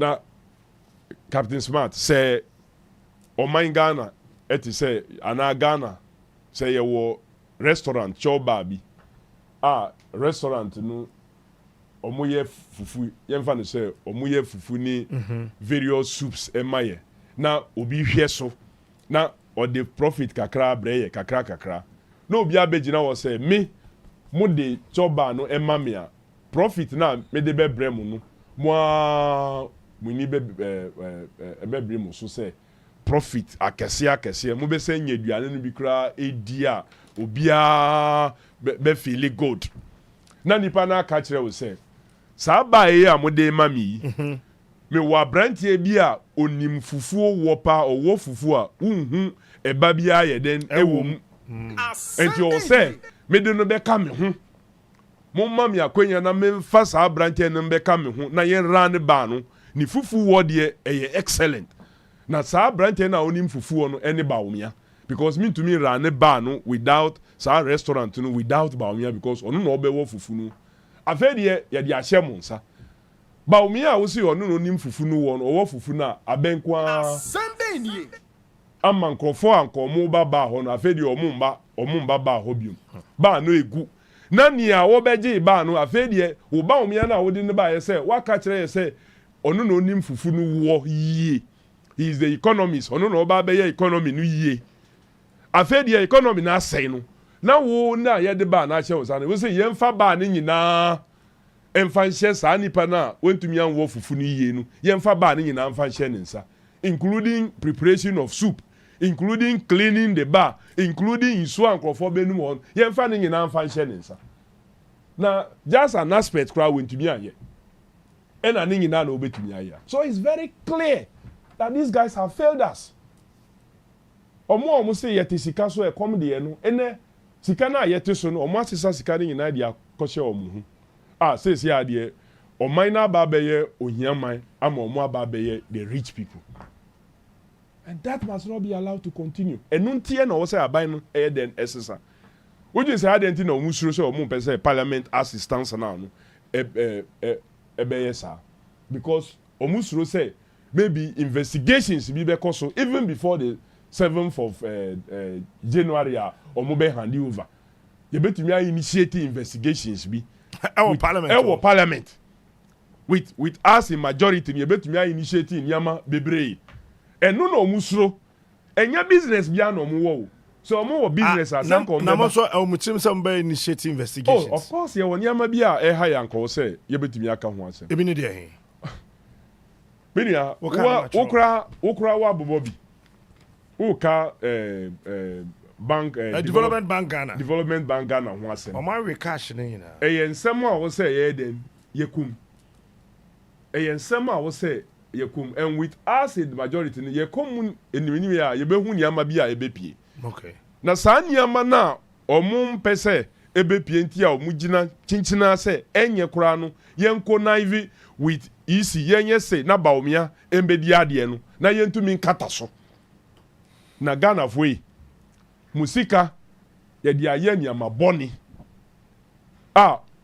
ebehia one of the operations are John Mahama Kai ora operation retrieve all loot a major assignment eno na ye beji sika ne bebre nia akɔhye mpase nia ye dia akɔhye bebi a nia ye dia akɔ amanoni nia ye dia akɔ bebi a America ban cry seize ye dia to ho ne nyina no o say John Mahama ba na enye den onkoji na ye mfa ye mpuntundwuma mfa ma wo man no eno na omumpe eno na omusuro enti chinchina ba omiambra na se ba omia ba wonim say ye constitution nim no mampeni usifri egua no do a ye wo within 3 years ye wo asem ebisawo a o say ye bisawo ye bisawo a wonya immunity from many of the things na waye enti nya Kufuado aban hwehwe ni say ba omia mbetena so ba omia betena for 4 years na obenya ne 3 years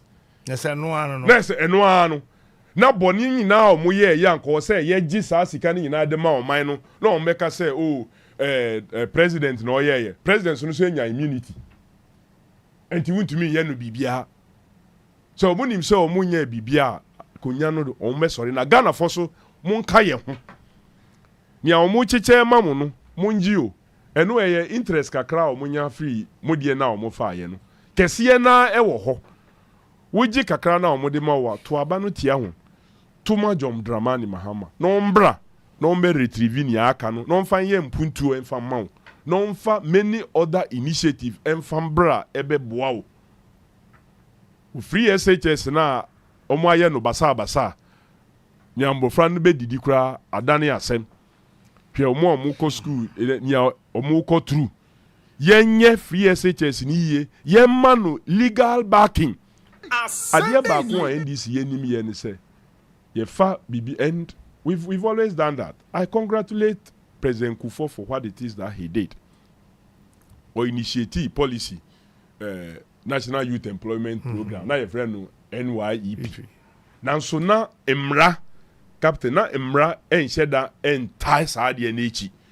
It was just a policy na ye fa sika kakra wa ha na ye tua won ye na ya fa ha kakra NDC ba ye na say no youth employment no e ya dia ehia anamotu a mampeni Kufuor cha se otu no e papa na so ma yenye mbra yemfantai saade na echi na yempe sources of what funding baby asika beba ye betua obi biara ye befa no within the youth employment program no yenim se busumi bia no sika se eba na ye dia ye den etua won ka na ya hihye mbra to protect everybody eno na ne National Youth Employment Program no ebedani Youth Employment Authority mbra techi supporting sources of funding ni bibia ehihye ho.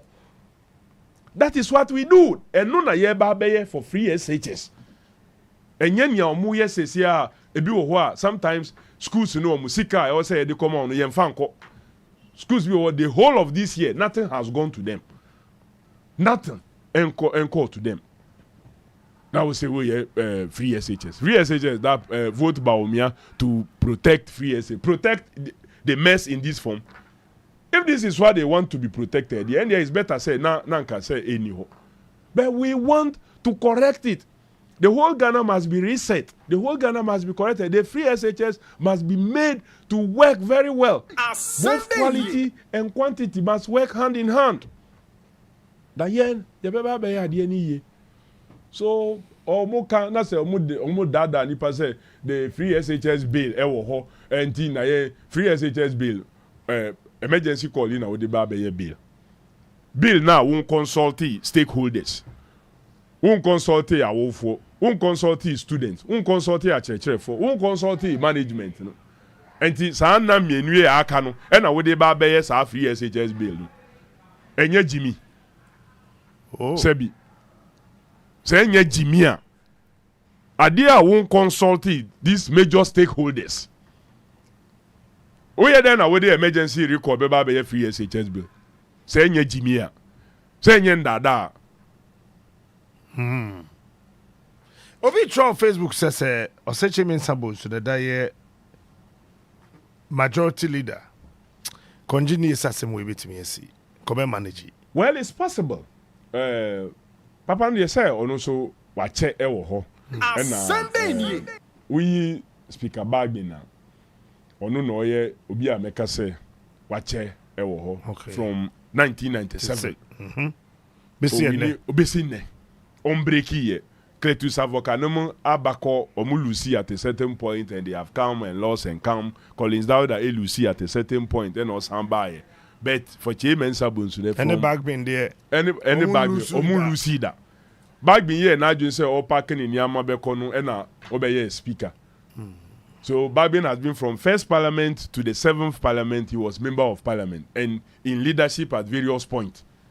Bagbin a minority leader from 2001 to 2009.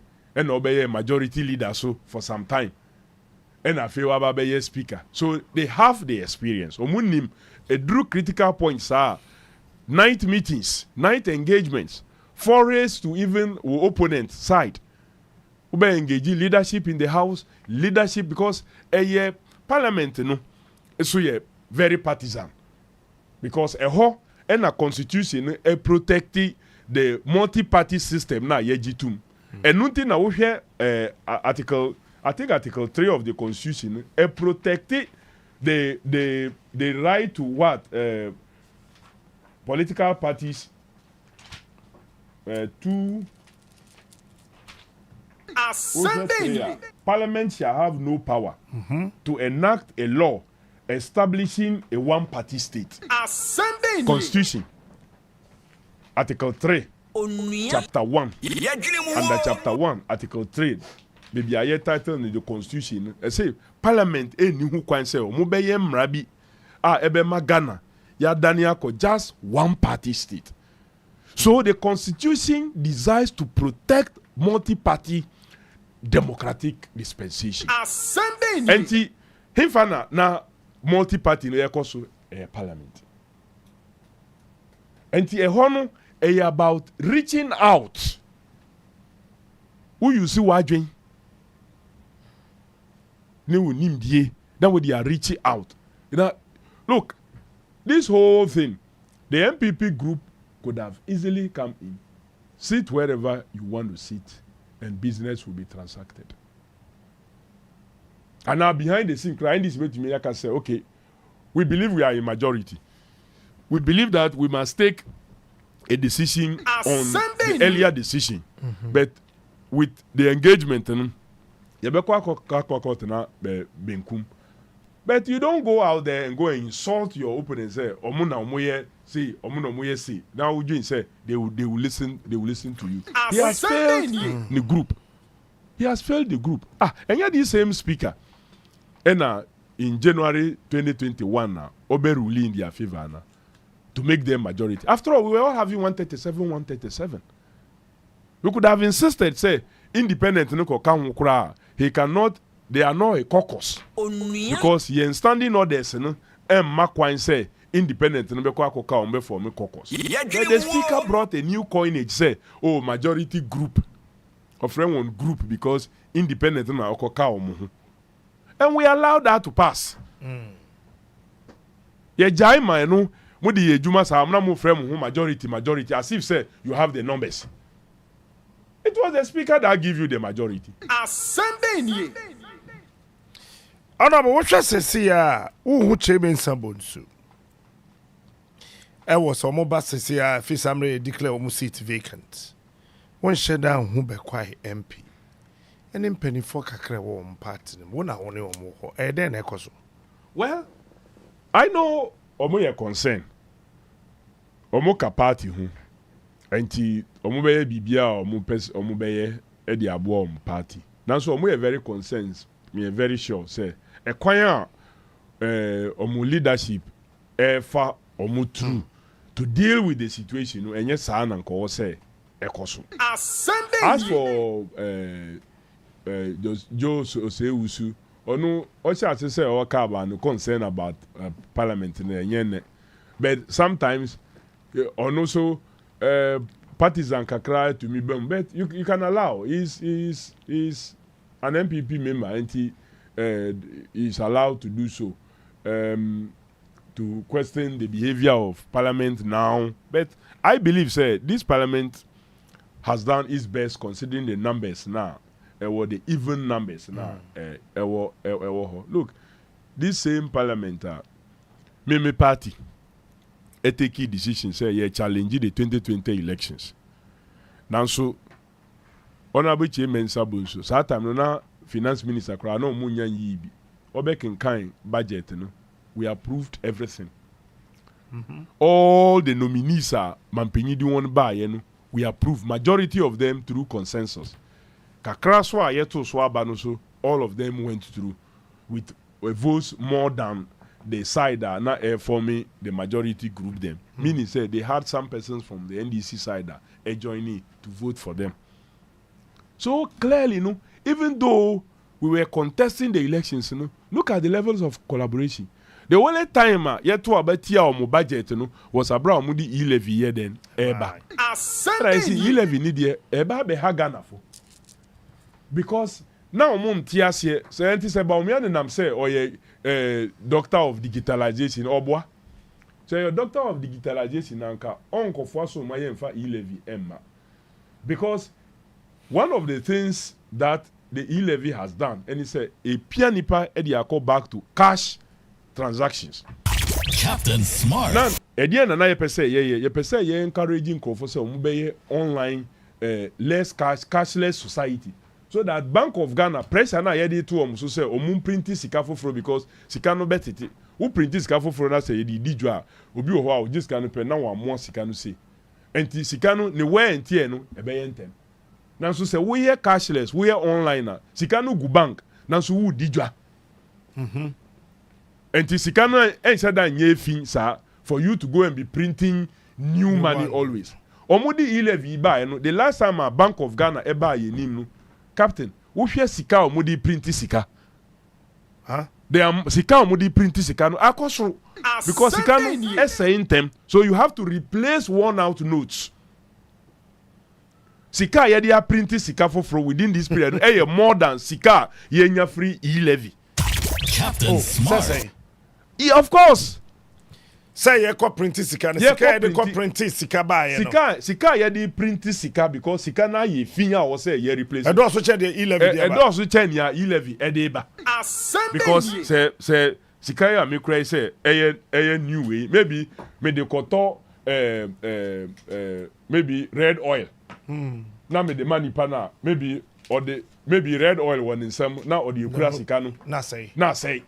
Ebi wo ho a nipa no kra onso sika no ye na maybe wa so within the shortest possible time no na sika na ye then atete ko dru bank be withdraw sa sika no omu withdraw yeah they have to print and replace and the sika ye dey replace worn out notes no more than ya nya from e-levy na identity because say me cut off fuel ewo maybe me fa no say Shell na ewo airport na me top fuel maybe 1,005 na me kind sika cash 1,005 e de ma hona asa me ni obi ani asem be say wo ya wadwin say wo di momu na wo betua ye be charge wo e-levy. That's right. And say me di momu betua na wo be gi me e-levy of that money me the cash betua onua and yen na ye cash na ye cash no so am robbers susu wiewia binumu because omu afedi omu kura cash no na cash no so ye fi no say wo printing foforo e di replace no enti nyansa be na e wo sa die na wo ka kire say wo ye doctor of digitalization mi wala dia wo de nam a wo ye hu dede ni na ya hihia ato ho ansa na wo kura wo ba be ye vice president. Look, regulation na ye de ye Ghana card ene ya to ho ansa na Baumia Babe vice president. Regulation no ka bibia ye de Ghana card no e Babe. Is there clear? Woko section 7.1 e ko down one. Mandatory use of what? Ghana card. Mia ye de Ghana card be ye nyina e hihye ho. NDC abreso e na ye sa regulation no 2012. Margins now omu printing Ghana card ya mo. NDC abreso e na ye concluded the transaction with them. Of course they started from President Kufuor. Me ka omo a ye ko ada one of the ada engagements under the auspices of then Vice President John Dramani Mahama. Yenu wonu ko shiaye omu ye bibia and subsequently this regulation was passed to strengthen the act now Mampeni Kufuor eye for the Ghana card. Now wo waba ensise ne bibia e wo ho nya ye the Ghana card beye under the mandatory use. Obia o tie mi he should go for the regulation 2012. Non hwe ensise a e wo ho under section 7. Bibia e wo ho. Na ye de ya ebedane tina o si me na mama Ghana card aba be yetin. Me wa ehye ho already say Ghana card ye be dane no tin. So in capturing the information all those things have been captured. And this say na Ghana card aba be o tax identification number. Enya ba omya na oyeye. Regulation no ye kran sa na wo ba be ye Mampeni na be dichi. Onua. So he's just running and picking baby yen nuan ama abeno. Now we yinini. Kofi Yambra Ghana economy is so proper. Me question back up in the debia me busa. Me who roll in Samembo me be ready here. Na me yakola ketwa. But 1996 me hu niama kakra okrum ha. Ye me witness say pa AJ Kufuor Mills Mahama and Nanado Sese. Baby, away. How did we get here? Well, you bedrew her because not one. Ebinumuju say easy. Ebinumuju say you see sometimes who nyinia na who say wo for echo through some processes now what do you say at the form say on be secondary school who say ma me no bre pa now what do you say at the form but who bedrew on stage and I will say omu wura dem na woju say omu da na omu nda na omu fa dwen kwan a omu fa so adichi a ede na kweku be didi ede na adwoa so enya temperature or say ye de ne call hospital kwan ede na ye beye all those things na omu ju say ye easy but na enya easy sa and unfortunately no so na ahobrase eni omu look mampeni kufo before I obey Uremunu, oka a few things. But quickly, oko mu who ye no say, I am sorry. Na say na mi hunu. Abra na me wo abonti. Na so mi wura ye no me hu say no. I was say ye no say. So Emma Nkrofon say this is a genuine person na ohia mwa. So people were willing to offer advice and he was also willing to listen. Now we hear so nkrofo so offer one in various positions, you know. Now they were listening, the Baure dues and then the rest.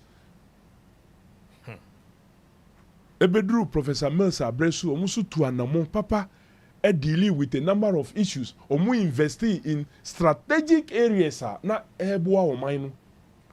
They like continuing and to bringing on board Ghana Gas. To make sure say be processing and gas over $300 million afibia ya the import gas no esubetwa invested in cocoa omu ye nyama bebre afi de ekofo agent say oh that easy enti omu bedru ye no na ya arrive to say abrantie a ne papa bobra onimu nkrofo ena maybe sebi nyame etu nsa frɛ no ena ye be ye yie because o papa no nim nkrofo ba yie na ase fine ebobo nsoa enti sika bebre ebaye enti kweku hu sika no na odwin se o saa na sika no ye de beba de bia enti kweku amfa sika no amfa nkoye nhihye pa kweku sorry a anopa na o wikibab from yie na ne papa yie na o ye hu contribution donations na ebaye no na afedie by the 7th month na sika ni na ye den asa na landlord di nechi landlord e beje ni sika oh say me papa ewu nanso wo papa wu a owu ye no nka wunya wo fa hunya sika bebre anka se wo de ye proper investment kra ka ho ni a ewo ho a nka wo be ko wanim eno ena ye bedru be bia ye dui minia ye ba bosia akese esai bibia. One, mamima with a few examples. Obia nim say, keteke die, would the two kwanya echo very fast, cheaper. And so saying other means of what transport. O Ghana, ye gusua ye tu anamwa ye keteke efa form. Now, President Mahama Abresu ye bibia ye friend GIF Ghana Investment and Infrastructure Fund say. You better build the capacity be so that you the better on mine in infrastructural investment. Now, I buy akotam $2 million. Edi akwa koma company any license biya say omo beye aeromoval. Say ye ba beye keteke a efa ewiem. Abra minister wan kasa wo fa no say ono na ohwe keteke ni mpuntu ohun nsem no onnim ho hwe jogate. See, onu onim saade no hu bibia. Current minister so ba no so abeka say sa keteke na efa wiem ndi ye yentumi ye no na yentumi ye no kra ochina. Yen sika $2 million. Captain Smart ayira ashe. $2 million we the basidies money over 32 million Ghana cedi. Na say 32 million Ghana cedis. Ye tugu sa e dey na ebe koso. Asande nie. Now no here Bank of Ghana for be pay yenim ye foreign exchange and receipts are omode be kire no ye be hwe no na ye tua sika bi 2.57 million dollars e di ama company bi a ye frɛ Muta Angel say omo aye temamoto we extension project ni bi mi wa lo munya bibia ye wo ho nothing ye tua sa sika no ama ho hwe Poalugu Kwame Nkrumah breso e na omunya that vision say o say ye Poalugu dam e na ye de to ho 2013 e na John Mahama sanko revive saadie based on recommendation the National Development Planning Commission for the buy e na ye compare sika from UNDP e de ma VRA for say omunya feasibility studies emphasize Poalugu multipurpose dam project ho asem omu bibia feasibility nyina omu ye omu ye nsase ho nsem omu wieye na omu ye ho drawings bibia ebe wieye 2018 and the agric minister Akoto is he a free Akoto ada Akoto a free doctor obeka ho asem na aban no ye say afedie ye de bema contract say ye back ye kwa akoye multipurpose dam efre Ghana nyina ye billboards akese e kokate so say ye ba be ye project no. The last time our mobile yenim na ye tua $11.9 million ama contractor no. Na so wo site wa block ba kokura eni ho. Ye bisa ho nsem no afedi omu be yi ano a omu say oh sa sika ne bi ye de koye feasibility. Minia ye misa ye ho. Project be na ye award the contract. Ye nim the cost of the project without feasibility. Feasibility na ye the first thing na wo be ye.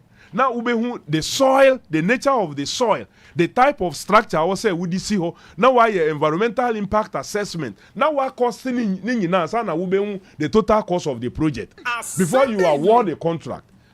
And this feasibility na ye no. Na ni na ye wie ni na and that cost almost about some $70 million as per the announcement by the Agric Minister. And has been cleared.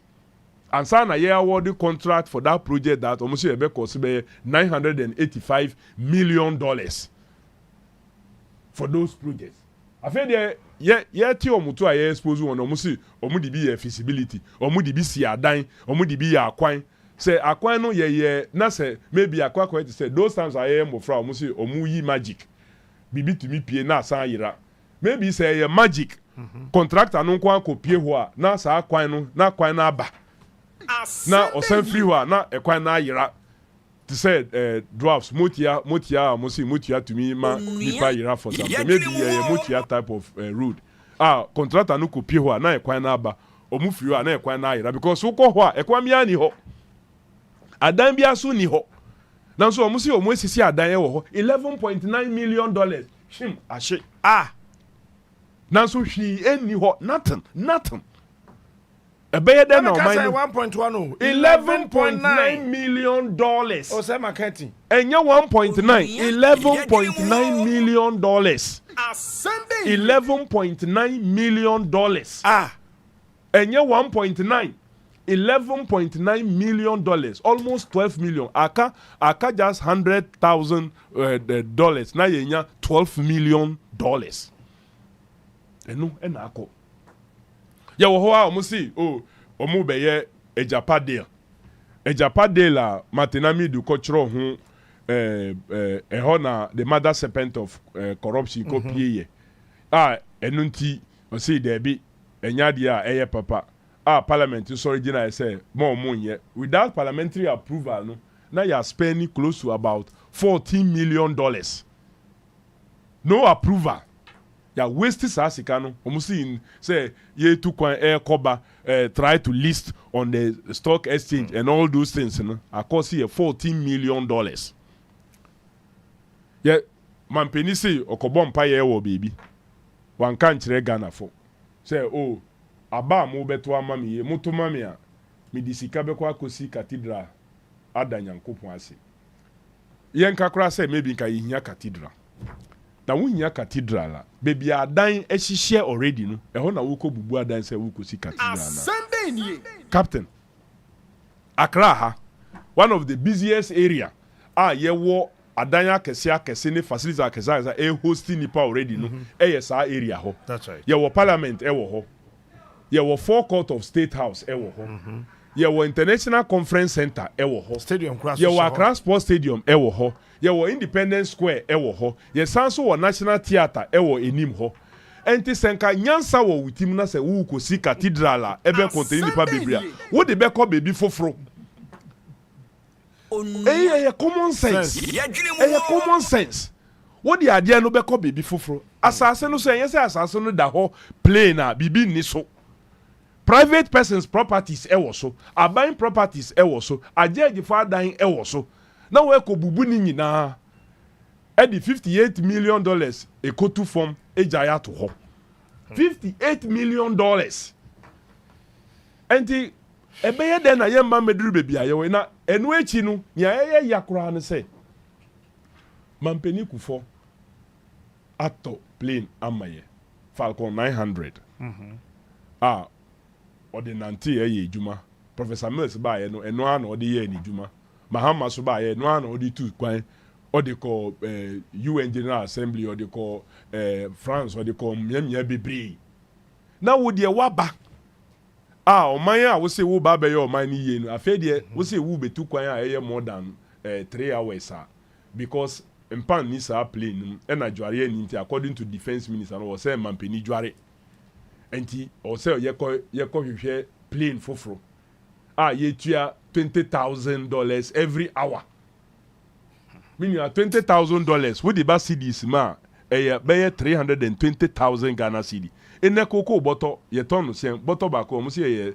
yɛ 3,000 enti wonya bɔtɔ bɛyɛ almost 106 ansa na wetua mampanyin no 1 hour expenditure enti koko nipa ɔdɔ koko a ɔbrɛ yɛkɔtɔn koko anka yɛde saa mfaso no bɛba bɛyɛ biribi a yɛde mpuntuo bɛba no na yɛde kɔ akotua mampanyin no 1 hour trip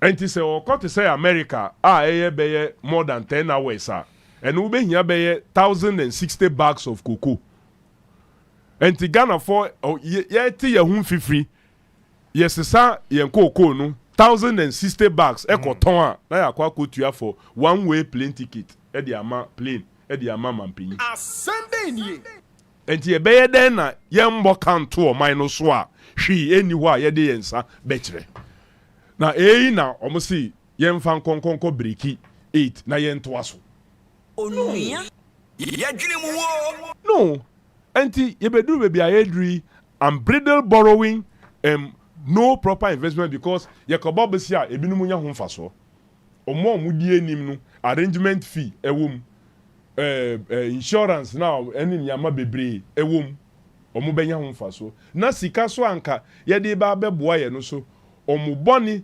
sikadie rough nti na yɛ lucy ɔno so hwɛ President Kufuor based on democratic dividend AC between President Kufuor and President Rawlings abrɛso no ɔkɔ yama yɛkɔnya millennium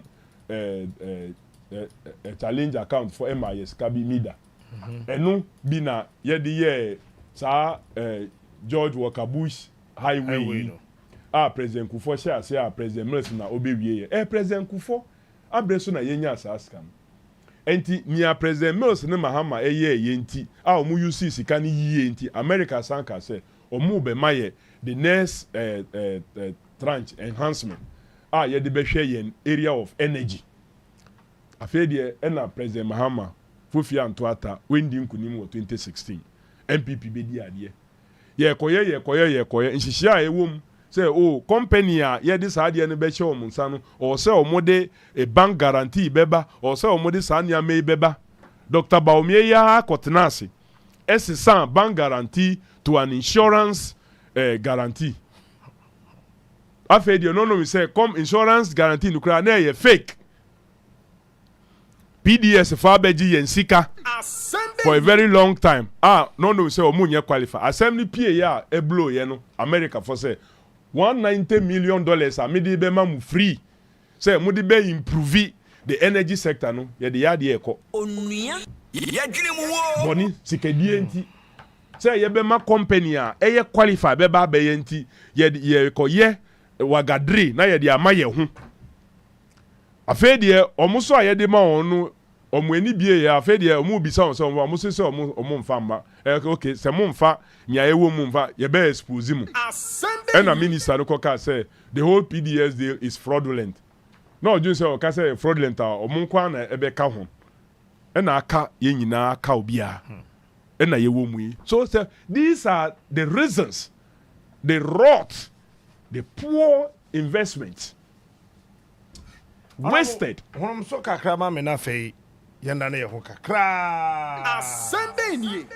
Ago Ghana for mama ye nyina nhia hey eja na eda asam na wafe ye nyina wo ha sei mampanyi John Mahama say what the 24-hour economy ehye eba abeboa aban ne ankrankran nyuma nyina ama wa ye adwuma da mu ni nyinara na sa enhyehyei eda na wo hwe ne mu kwan se ebefiri mu aba mampanyi Mahama pese oban nyuma ku anipa oni won di zawoso dɔɔso bi te sɛ DVLA passport office port customs any ankrankran nyuma ku bi te sɛ wona wodane enuane ani agro processing factories any companies are ya kwanya kese esisi adan be ya adwuma edanum nchichemu miensa me kyerɛ don't watwe bia wo ka sɛ emwa be ho asɛm na woke e ba no ankrankran nyuma na Mahama betete to no so ama na wayere bambo mu asanso abomo sikasɛm kwa na watete nkane abo nso ama we na ye frɛ no formula 133 eja na formula ben so no e kyerɛ sɛ adwuma baako nipa miensa be no edanum nchichemu miensa wow we die eden sakra kɛseɛ bɛba nkasa formula 133 obia bedidi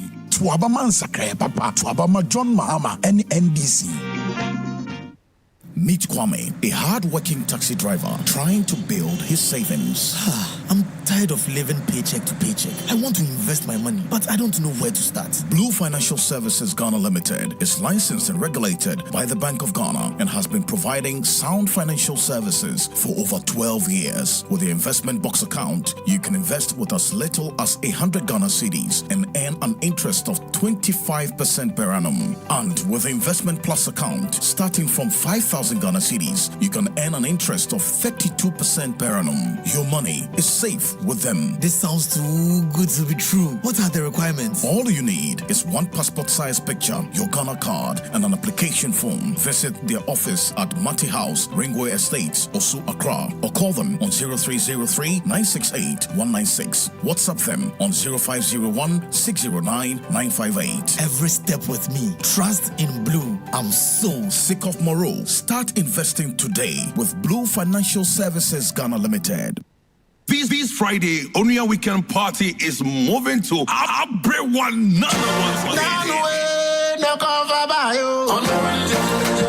Meeting DJ Wooly. Call a friend to tell a friend to tell another friend.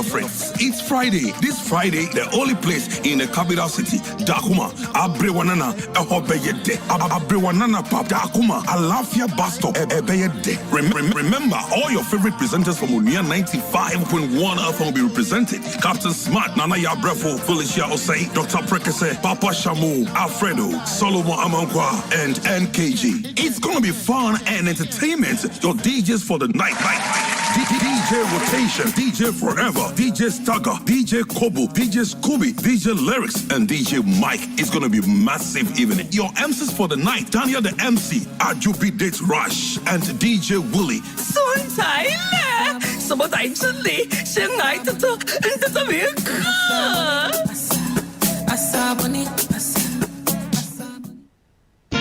In fact, you can engage in all the propaganda you want, but if the fundamentals are weak, the exchange rate will expose you. Anokwa ejam fama boma kokoto adaho. Eti enei exchange rate no ena Dr. Baumia ne MPP adapedia na. December bosume ekona wie ye 2016 no. Na sika wohia de $1 baako ye 4 Ghana cedis. Enei wohia cedis mako dunsia ansa no $1 baako. Esa ne cedi na hoɔden a aba fam nti. Enyuma bebre gugu. Dodo no so ahwe sika botini a wade ye adwuma. Enye nkrofo we ne ka yeti sika so na nso ekom de yen yeti sika so omanya ohia man nam amamu a enkoyi enti ekom de yen Ghana fo ebreo esane se adechie bia yeto nuema buomu sa hokyerei ewo ho eda ne ho adi yasetere mu adechie bia ensakra yemrenenie so abama John Mahama ne NDC asembe nie Yakwaya ya sign ababium.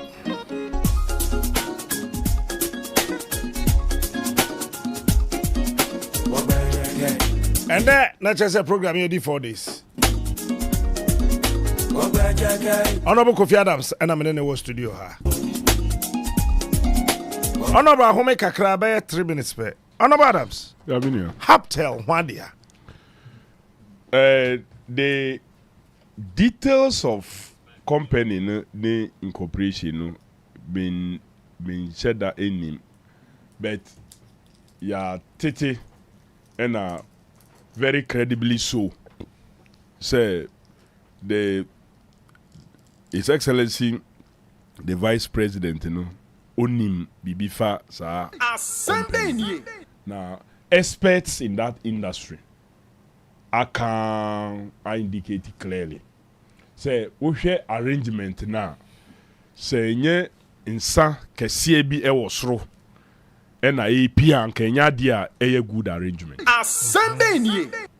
because workers now omo wo ho omo di kan ye but now as usual of us no nkrofo pia e dey say oh emu mpese ye dey abefu kwan so beba ba ye niama ene afi no bi ehu nia ekoso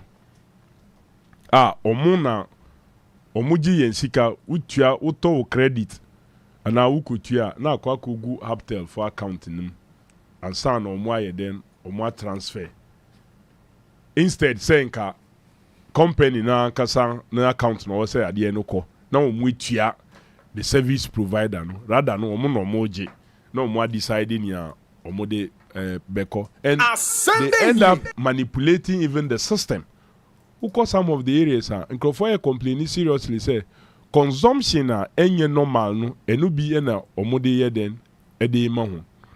And clearly Haptel arrangement no and the whole ECG setup and sector and billing system no one area ye hia clean up enu nti na Ghana for or say omoto abapa.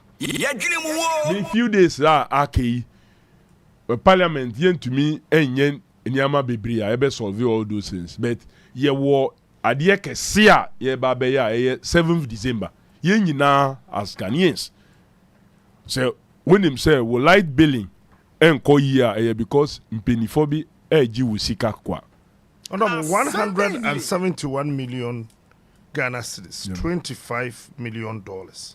Enye sika kitwa. Enye sika kitwa.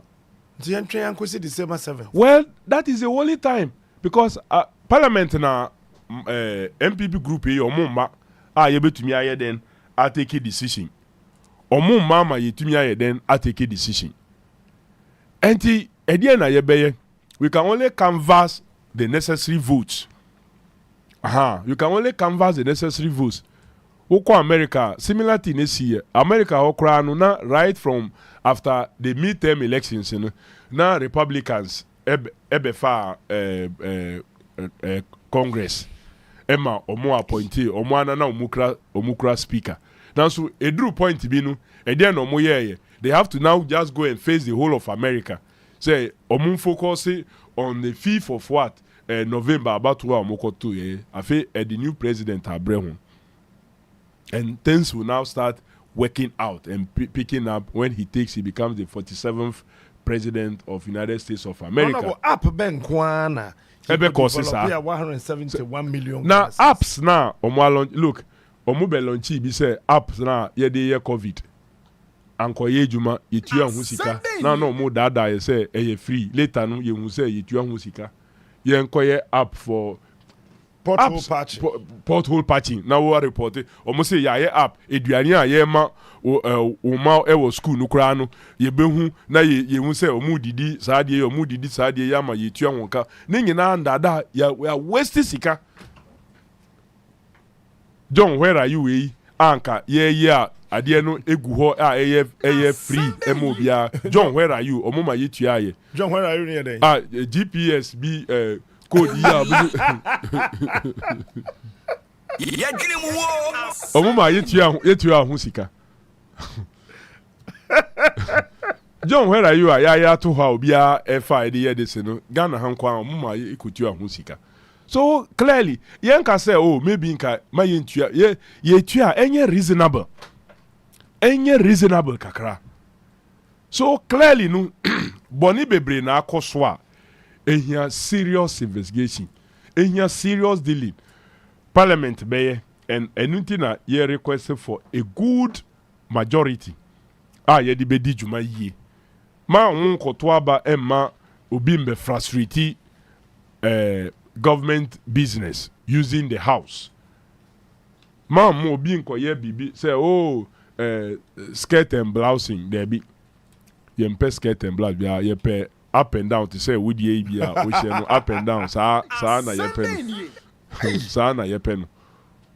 To man John Mahama na watu ama the Parliamentary. Honorable mo ye sure pa so met me achinipa. Oh ye beti ni papa.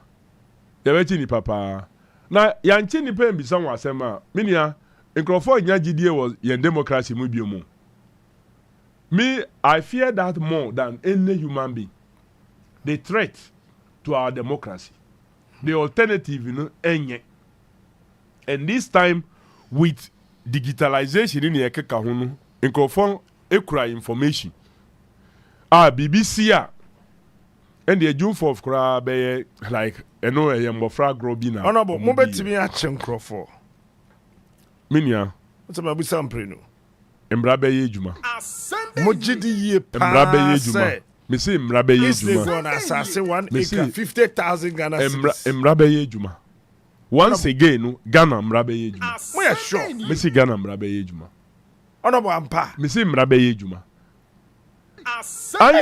anye ye kura no look enunti na me recommend ama Ghana for say obi ampie no nto aba majo mahama enye say oye NDC kwa wo look ni first time Ghana ye benya sa unique opportunity of obi a okura the kind of experience because enu mampeni position no we DB pen so okowura ho a like no hum popo emma arurefi nye den emma captain who me sure say the first time you do see console nim say who host program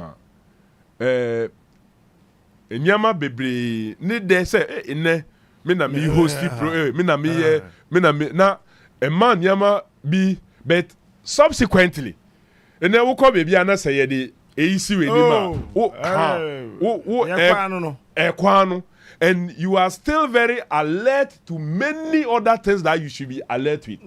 But ashase na wo ba no the focus or say wo hwe oh no be no say me enti wo bisa host no question kura na wa adwen efa no e say ha me yes but the experience na we nya sesia no ye de wo ko si baby a wo nko through those stress biom enu bi e na ye benya wo John Mahama Oba, because of the experience now, Ukraino, enya fe no be draw no out. It say obombofo a onim say wo target a boa bia, wo te noise bi e wo baby a men you weni nko ho. Bibi wo kra men ye aje because wo ya aboa no be den be dwade. But to be a onye experience no onye te say mosquito kakra ka no pe pan na abo na edwane. But John is coming with the experience. Entinia wo bi say nyina no enye di ma no. Obi biara wo say ye bisa na asem no ye be bisa na asem. We are sure. Oh, Master, I'm more than sure. Oh, honorable. I am more than sure. I am more than sure. Look, Onua so nim say say $2 million pass here the train be fa wi 2 million ayira mo be busa ye the ama company a Onua kra o no ni license kra say obeye senka owo capacity or license kra say sa de no o ye bi ama no bi kra nkeye 14 million Ghana cedis for COVID app honorable mo be busa binia na ho look Ghana Oma say o man no enti e ka abeda yeso ye ntua ka no e ka no say o say yitua say tua the over 760 something billion now abeda so from 120 so say yitua 1.12 trillion so Mofa cocoa board can ho exactly to mofa cocoa board there no exactly say sa kan nyina wo say yitua na say wo betua na say wo nko bisa omo a omo tam sika no e de call ya na ho ane de na wo de na yembeji nkonkotua ana wo krom kwan na wo say ye prioritize na ye no na sa sika na yemfa nkonkotua sa ka na say ye tikrom ha pa say aban kobo besia obi ti ba bi say otebi another person say meti ha me tibi ana bo say mo ba mo bebusa minia nanu ya train ya yekoto for sa tema mpakadan ya mo se omo ye try na train na way dia kan way ye ni bebia o meanwhile obi agi hu sika for insurance o de the company na insure afedie onu embra na o me ya o say o me nye and yen for minus can fan ko meanwhile wo wa ko gi hu insurance commission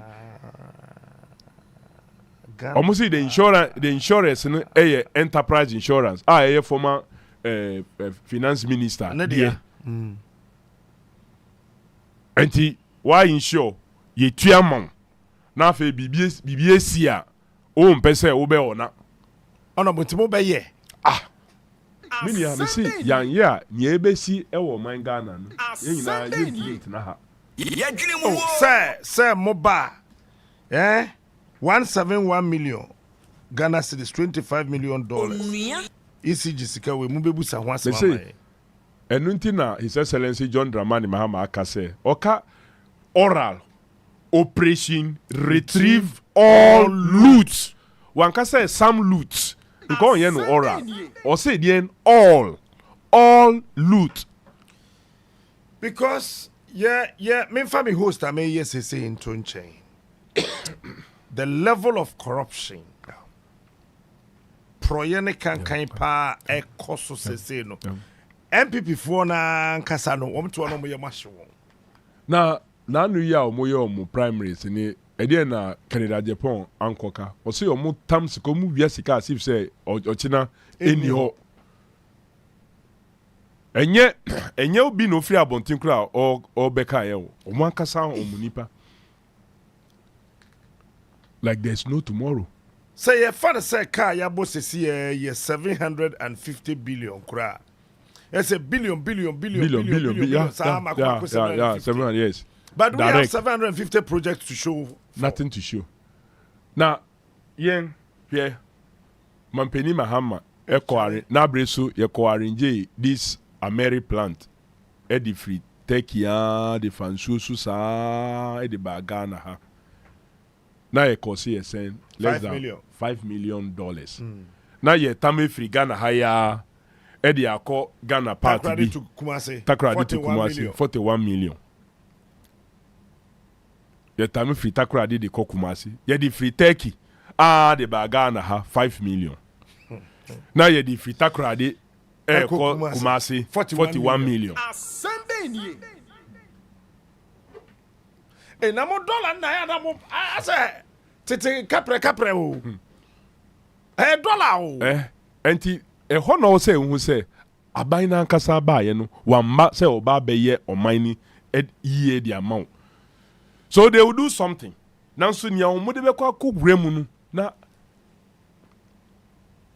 fe covid ba ye na nkofo afa ho de nya sika abra emergency aba eyi sori a ade a ye DJ nkofo for $9 no now na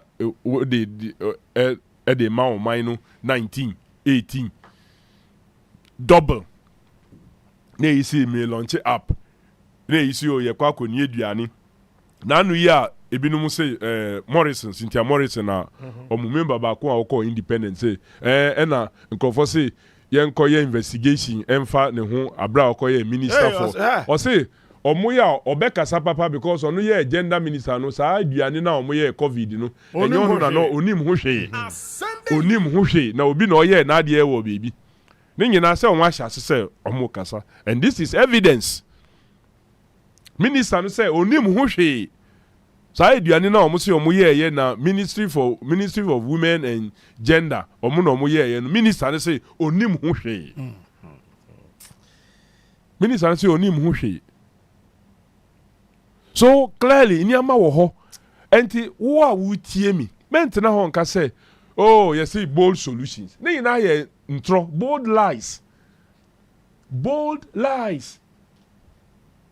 Na nipa no kura o ya bedi chiri kura hwe ntro a odi ye. Ko gina Cape Coast fo enim. Say oh, ye muntie nsem de Mohabo ne airport ye ba be ya mamu. Just to convince them to vote. Omuto abawie ya ye bisa mampe na say eni mankasa eni e manifest enko bisa ni awokai.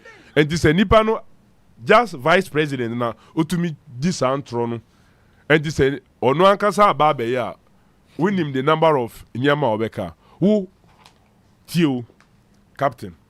Wachro wo manifesto. Wako takra de akwa launch wo manifesto.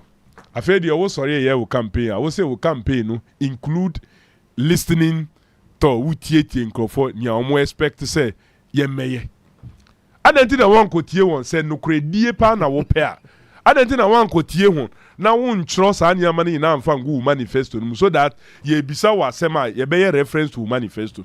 Wa ko chro manifesto no e de ato ho manifesto no fly. Afedi e wo si utieti na wutia na waka o meye na so eni wo manifesto no.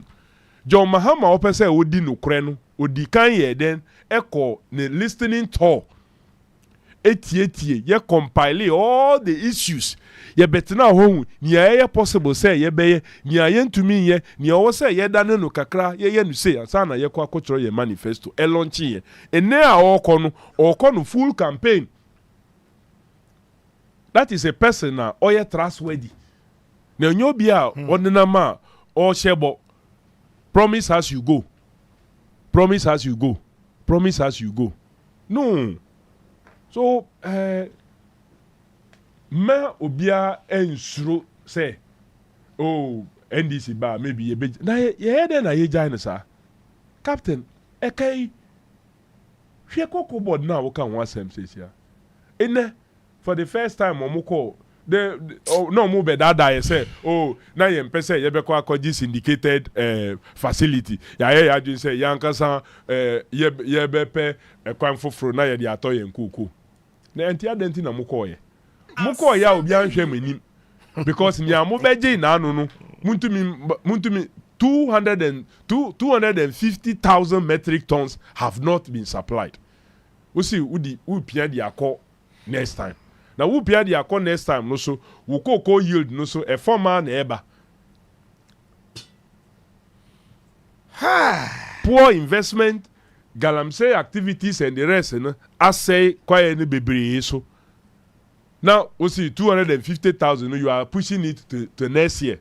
And the NDC ba and no be ye ka we say ye dua ye tikoko 250,000 metric tons. E kwa kotia e ka hunu a obi edi ato ho amaye.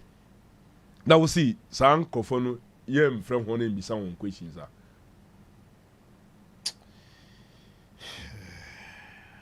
So clearly eno ne ni akoso.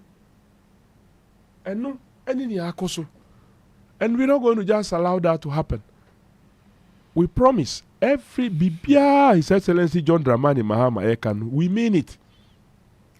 We drastically reduce the size of government to a workable size, and we will pursue 50 and 60. 60. Yeah, no, one my indication already. Ministries are so no. Nipa no why be paying. When John Mahama was president, information is critical. Yes, communication is critical. Now, so then he found a way of putting this together.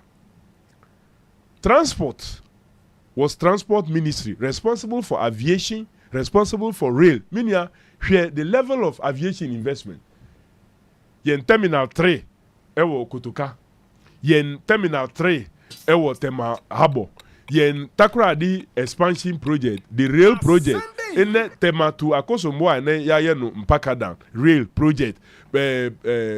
Kumasi phase 1 any phase 2 and including phase 3 funding ni nyina what they call Tamale airport projects whole airport wade ni nyina esi abra 1 minister 1 deputy for transport.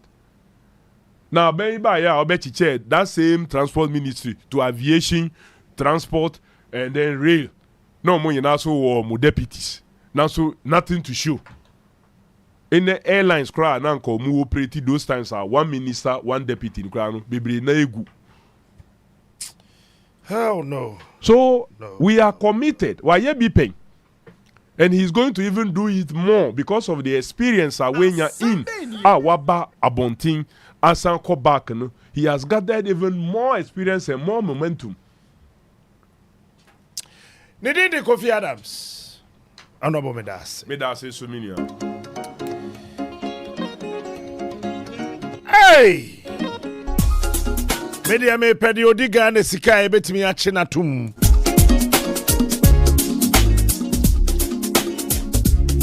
Mother no go catch son. Son no go fake catch mother. So we forget somebody from outside who go catch somebody in mother. And will catch somebody in father. I don't need a friend indefinite.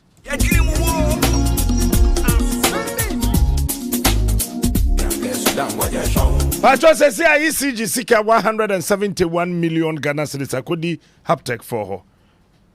I don't know ECG so much. Company nankasa so by us say oh. One 171 million no man train the wetchery. No maka so be akoka dollars. Haptech so about say and yes I know ECG for $25 million. $25 million in 400 million Ghana cedis. So Timbuktu Sumanguru, you know what they're showing, what they're showing. Menyan and Tia me phone so say Development Bank and penny for say what them back court Erade Medawase. Erade Shrankan. Aye what dear. Pentecost Yankopon, Makio Yankopon, Medase.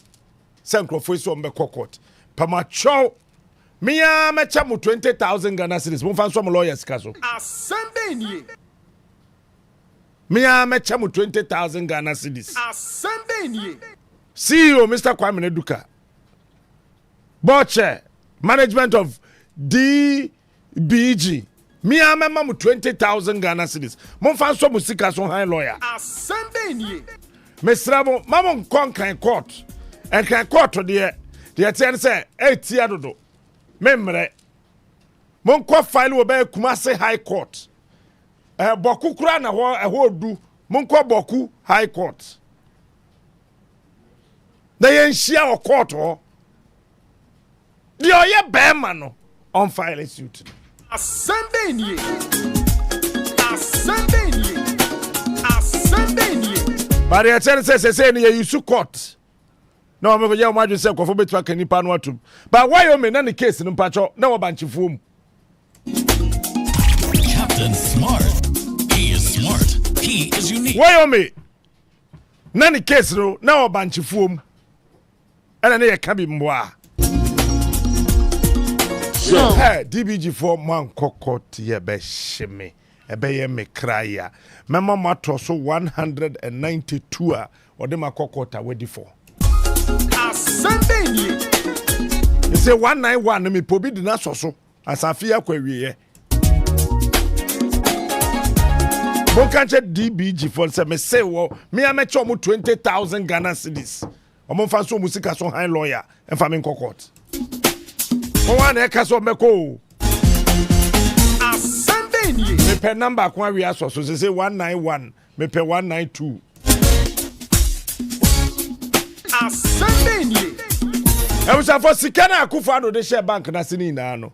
Management any board no o ma shiskano. He is smart. He is unique. He is the best. Captain Smart is the king.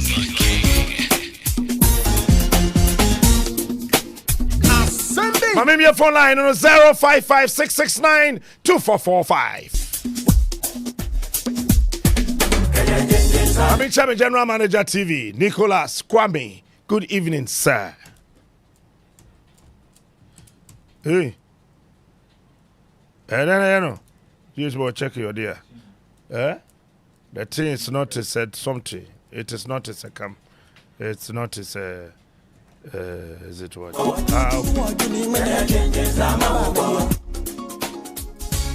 It's in the premier. It was 0556692 Daffy. Yamon, come on. Hello. Oh, one to engine as well. 12 o'clock. Indefinite touch it phone. No. Hello. Hello. Yes, sir. Captain. Good evening. Yes, boss. Oh, Captain. For. Yeah, bro. Captain, come you. Obaka so nyanya no a nipa na mfutukom saa ata emu ne nam so nipa aban ye frɛ ni koyo ni frɛ kama ya be ka bia ma mo nyame te ase Pentecost of Penny dada bidin apostle nyame te ase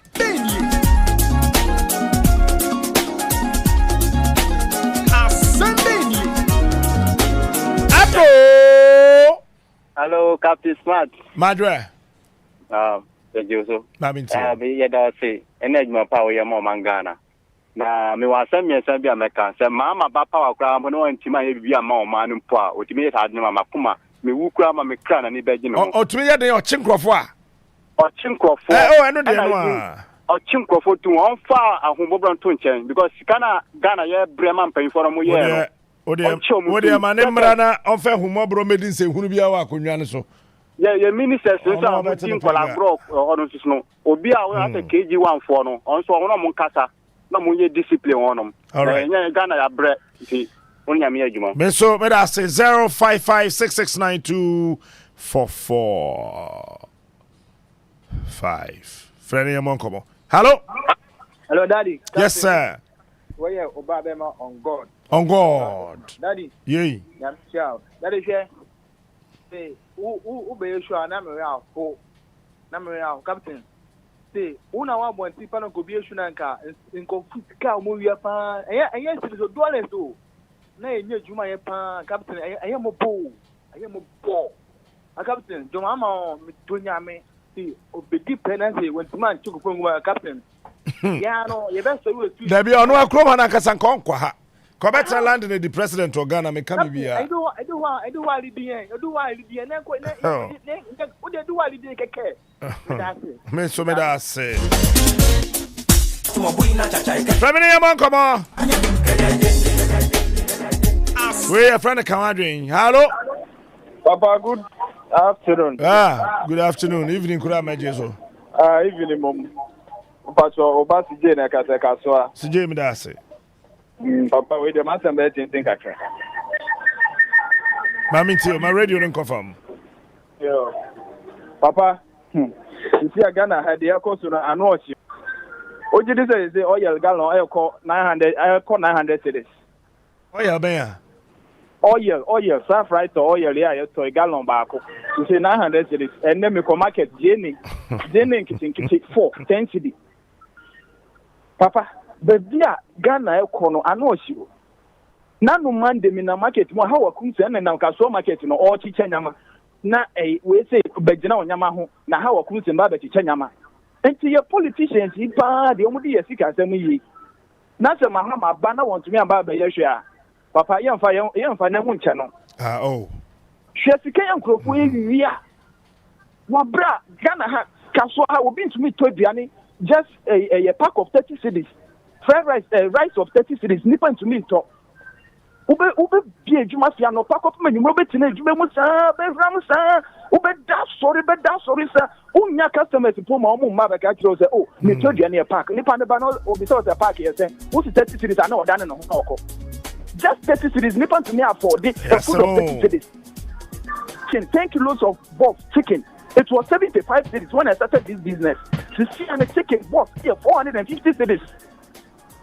10 kilo akuko force no 450 cedis na say yenya o mafani bi no oju ye ho say oba ma akuko nketinketi amudi ye campaign papagada campaign di nsem hu no kire ye wo krom ha. Grazie yanko 055-669-2445. Ado. Could you? Yes, sir.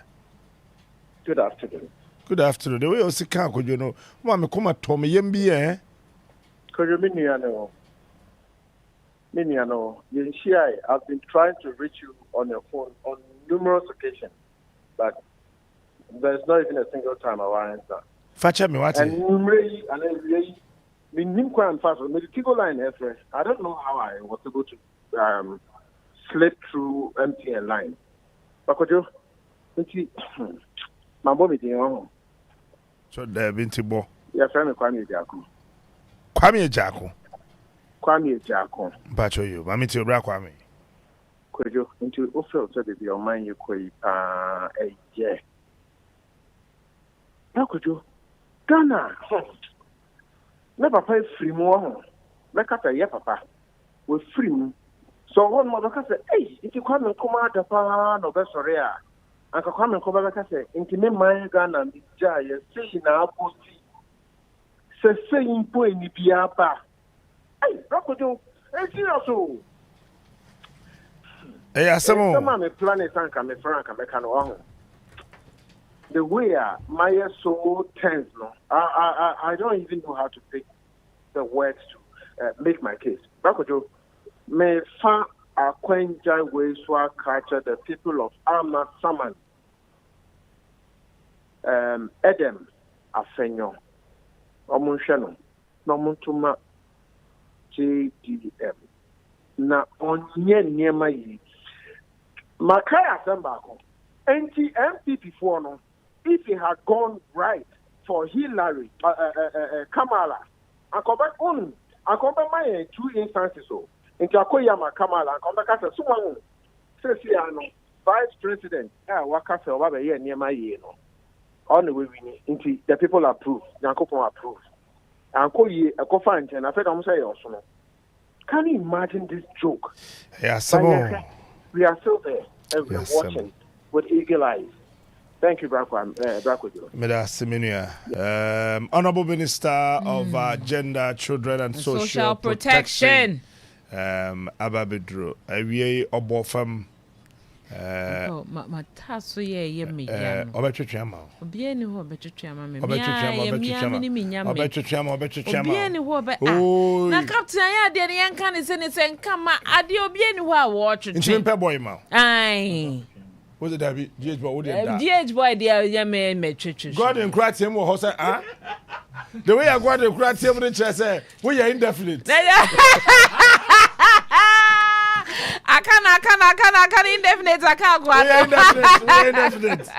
We are indefinite. Now, Facebook for today. Facebook for the Baba na Cadell Prosper. I was seeing you now and come na on the Quambedi Akun, be a campaign man. And Income Justice OCA, man, higher who better Baba JDM. I say, yeah, practicing democracy to be into me and obey a piano. And we bet me, Joshua God and OC, they should have slapped him. Hey, akwanye Malik Mumuni was a Ghana be ye.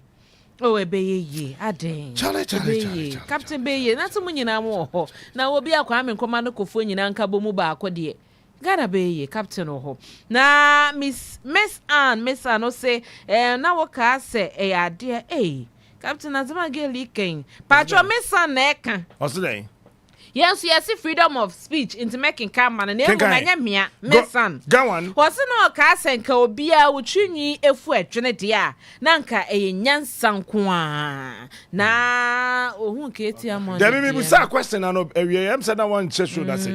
As part of the intro, we say Katie amon so you be onim nyansa na. No na obusai una kofa ba ye.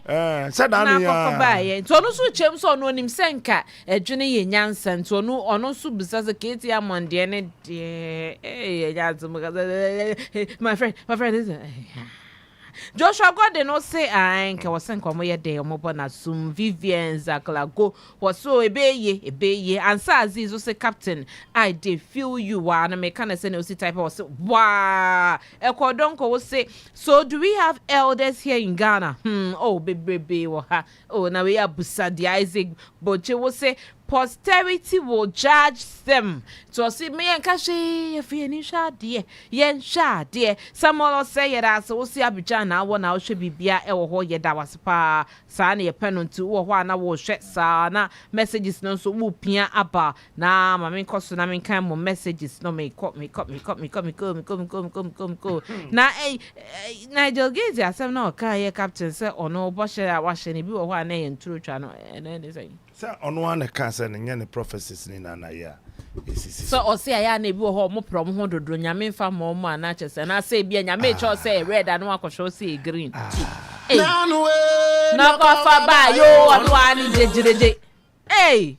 One with Jejje, Nana Joe Force and also Dubai now, where that's an Anaku social with Dubai as Steve or Point Free, but say afternoon show, wait, yes, it's just so a rubutu to said the abbey for she move and you remove na a jar more dominant messages on a concern as no a rusa, but and then you're not the coming on their come on my dear being. Yes, I have his actually seeing. Antiquate starting so Omunina ever has simple chow, Mamimbo dinners and Semreno a bit. Santi on God GH what has say MIN. Captain wouldn't say messages no. It's me basana fidi bobo peso. Edorson 491. Bobo peso.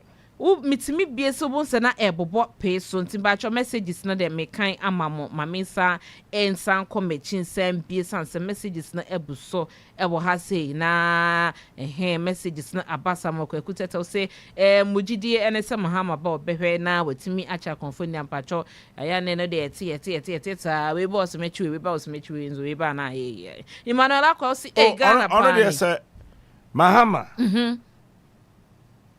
yes when in we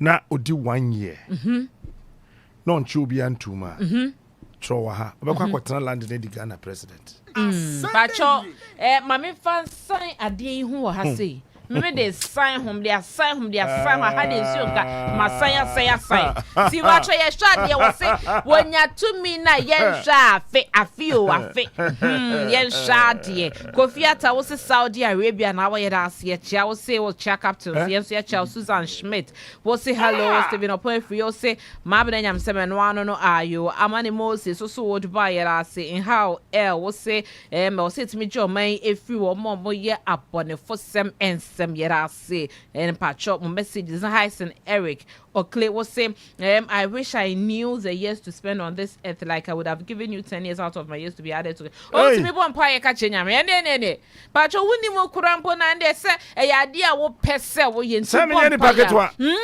Will be so on him for bedia. Cobecha mu 10 years. Mu 10. And ya grow na a fib crampo. I claim it indefinitely. Oh, yeah, claim it indefinitely now claiming you. And some I claim it indefinitely. Na indefinite to any idea here. Choco dear na indefinite. Choco indefinite. Just any paco to access it 10 years. I don't mind.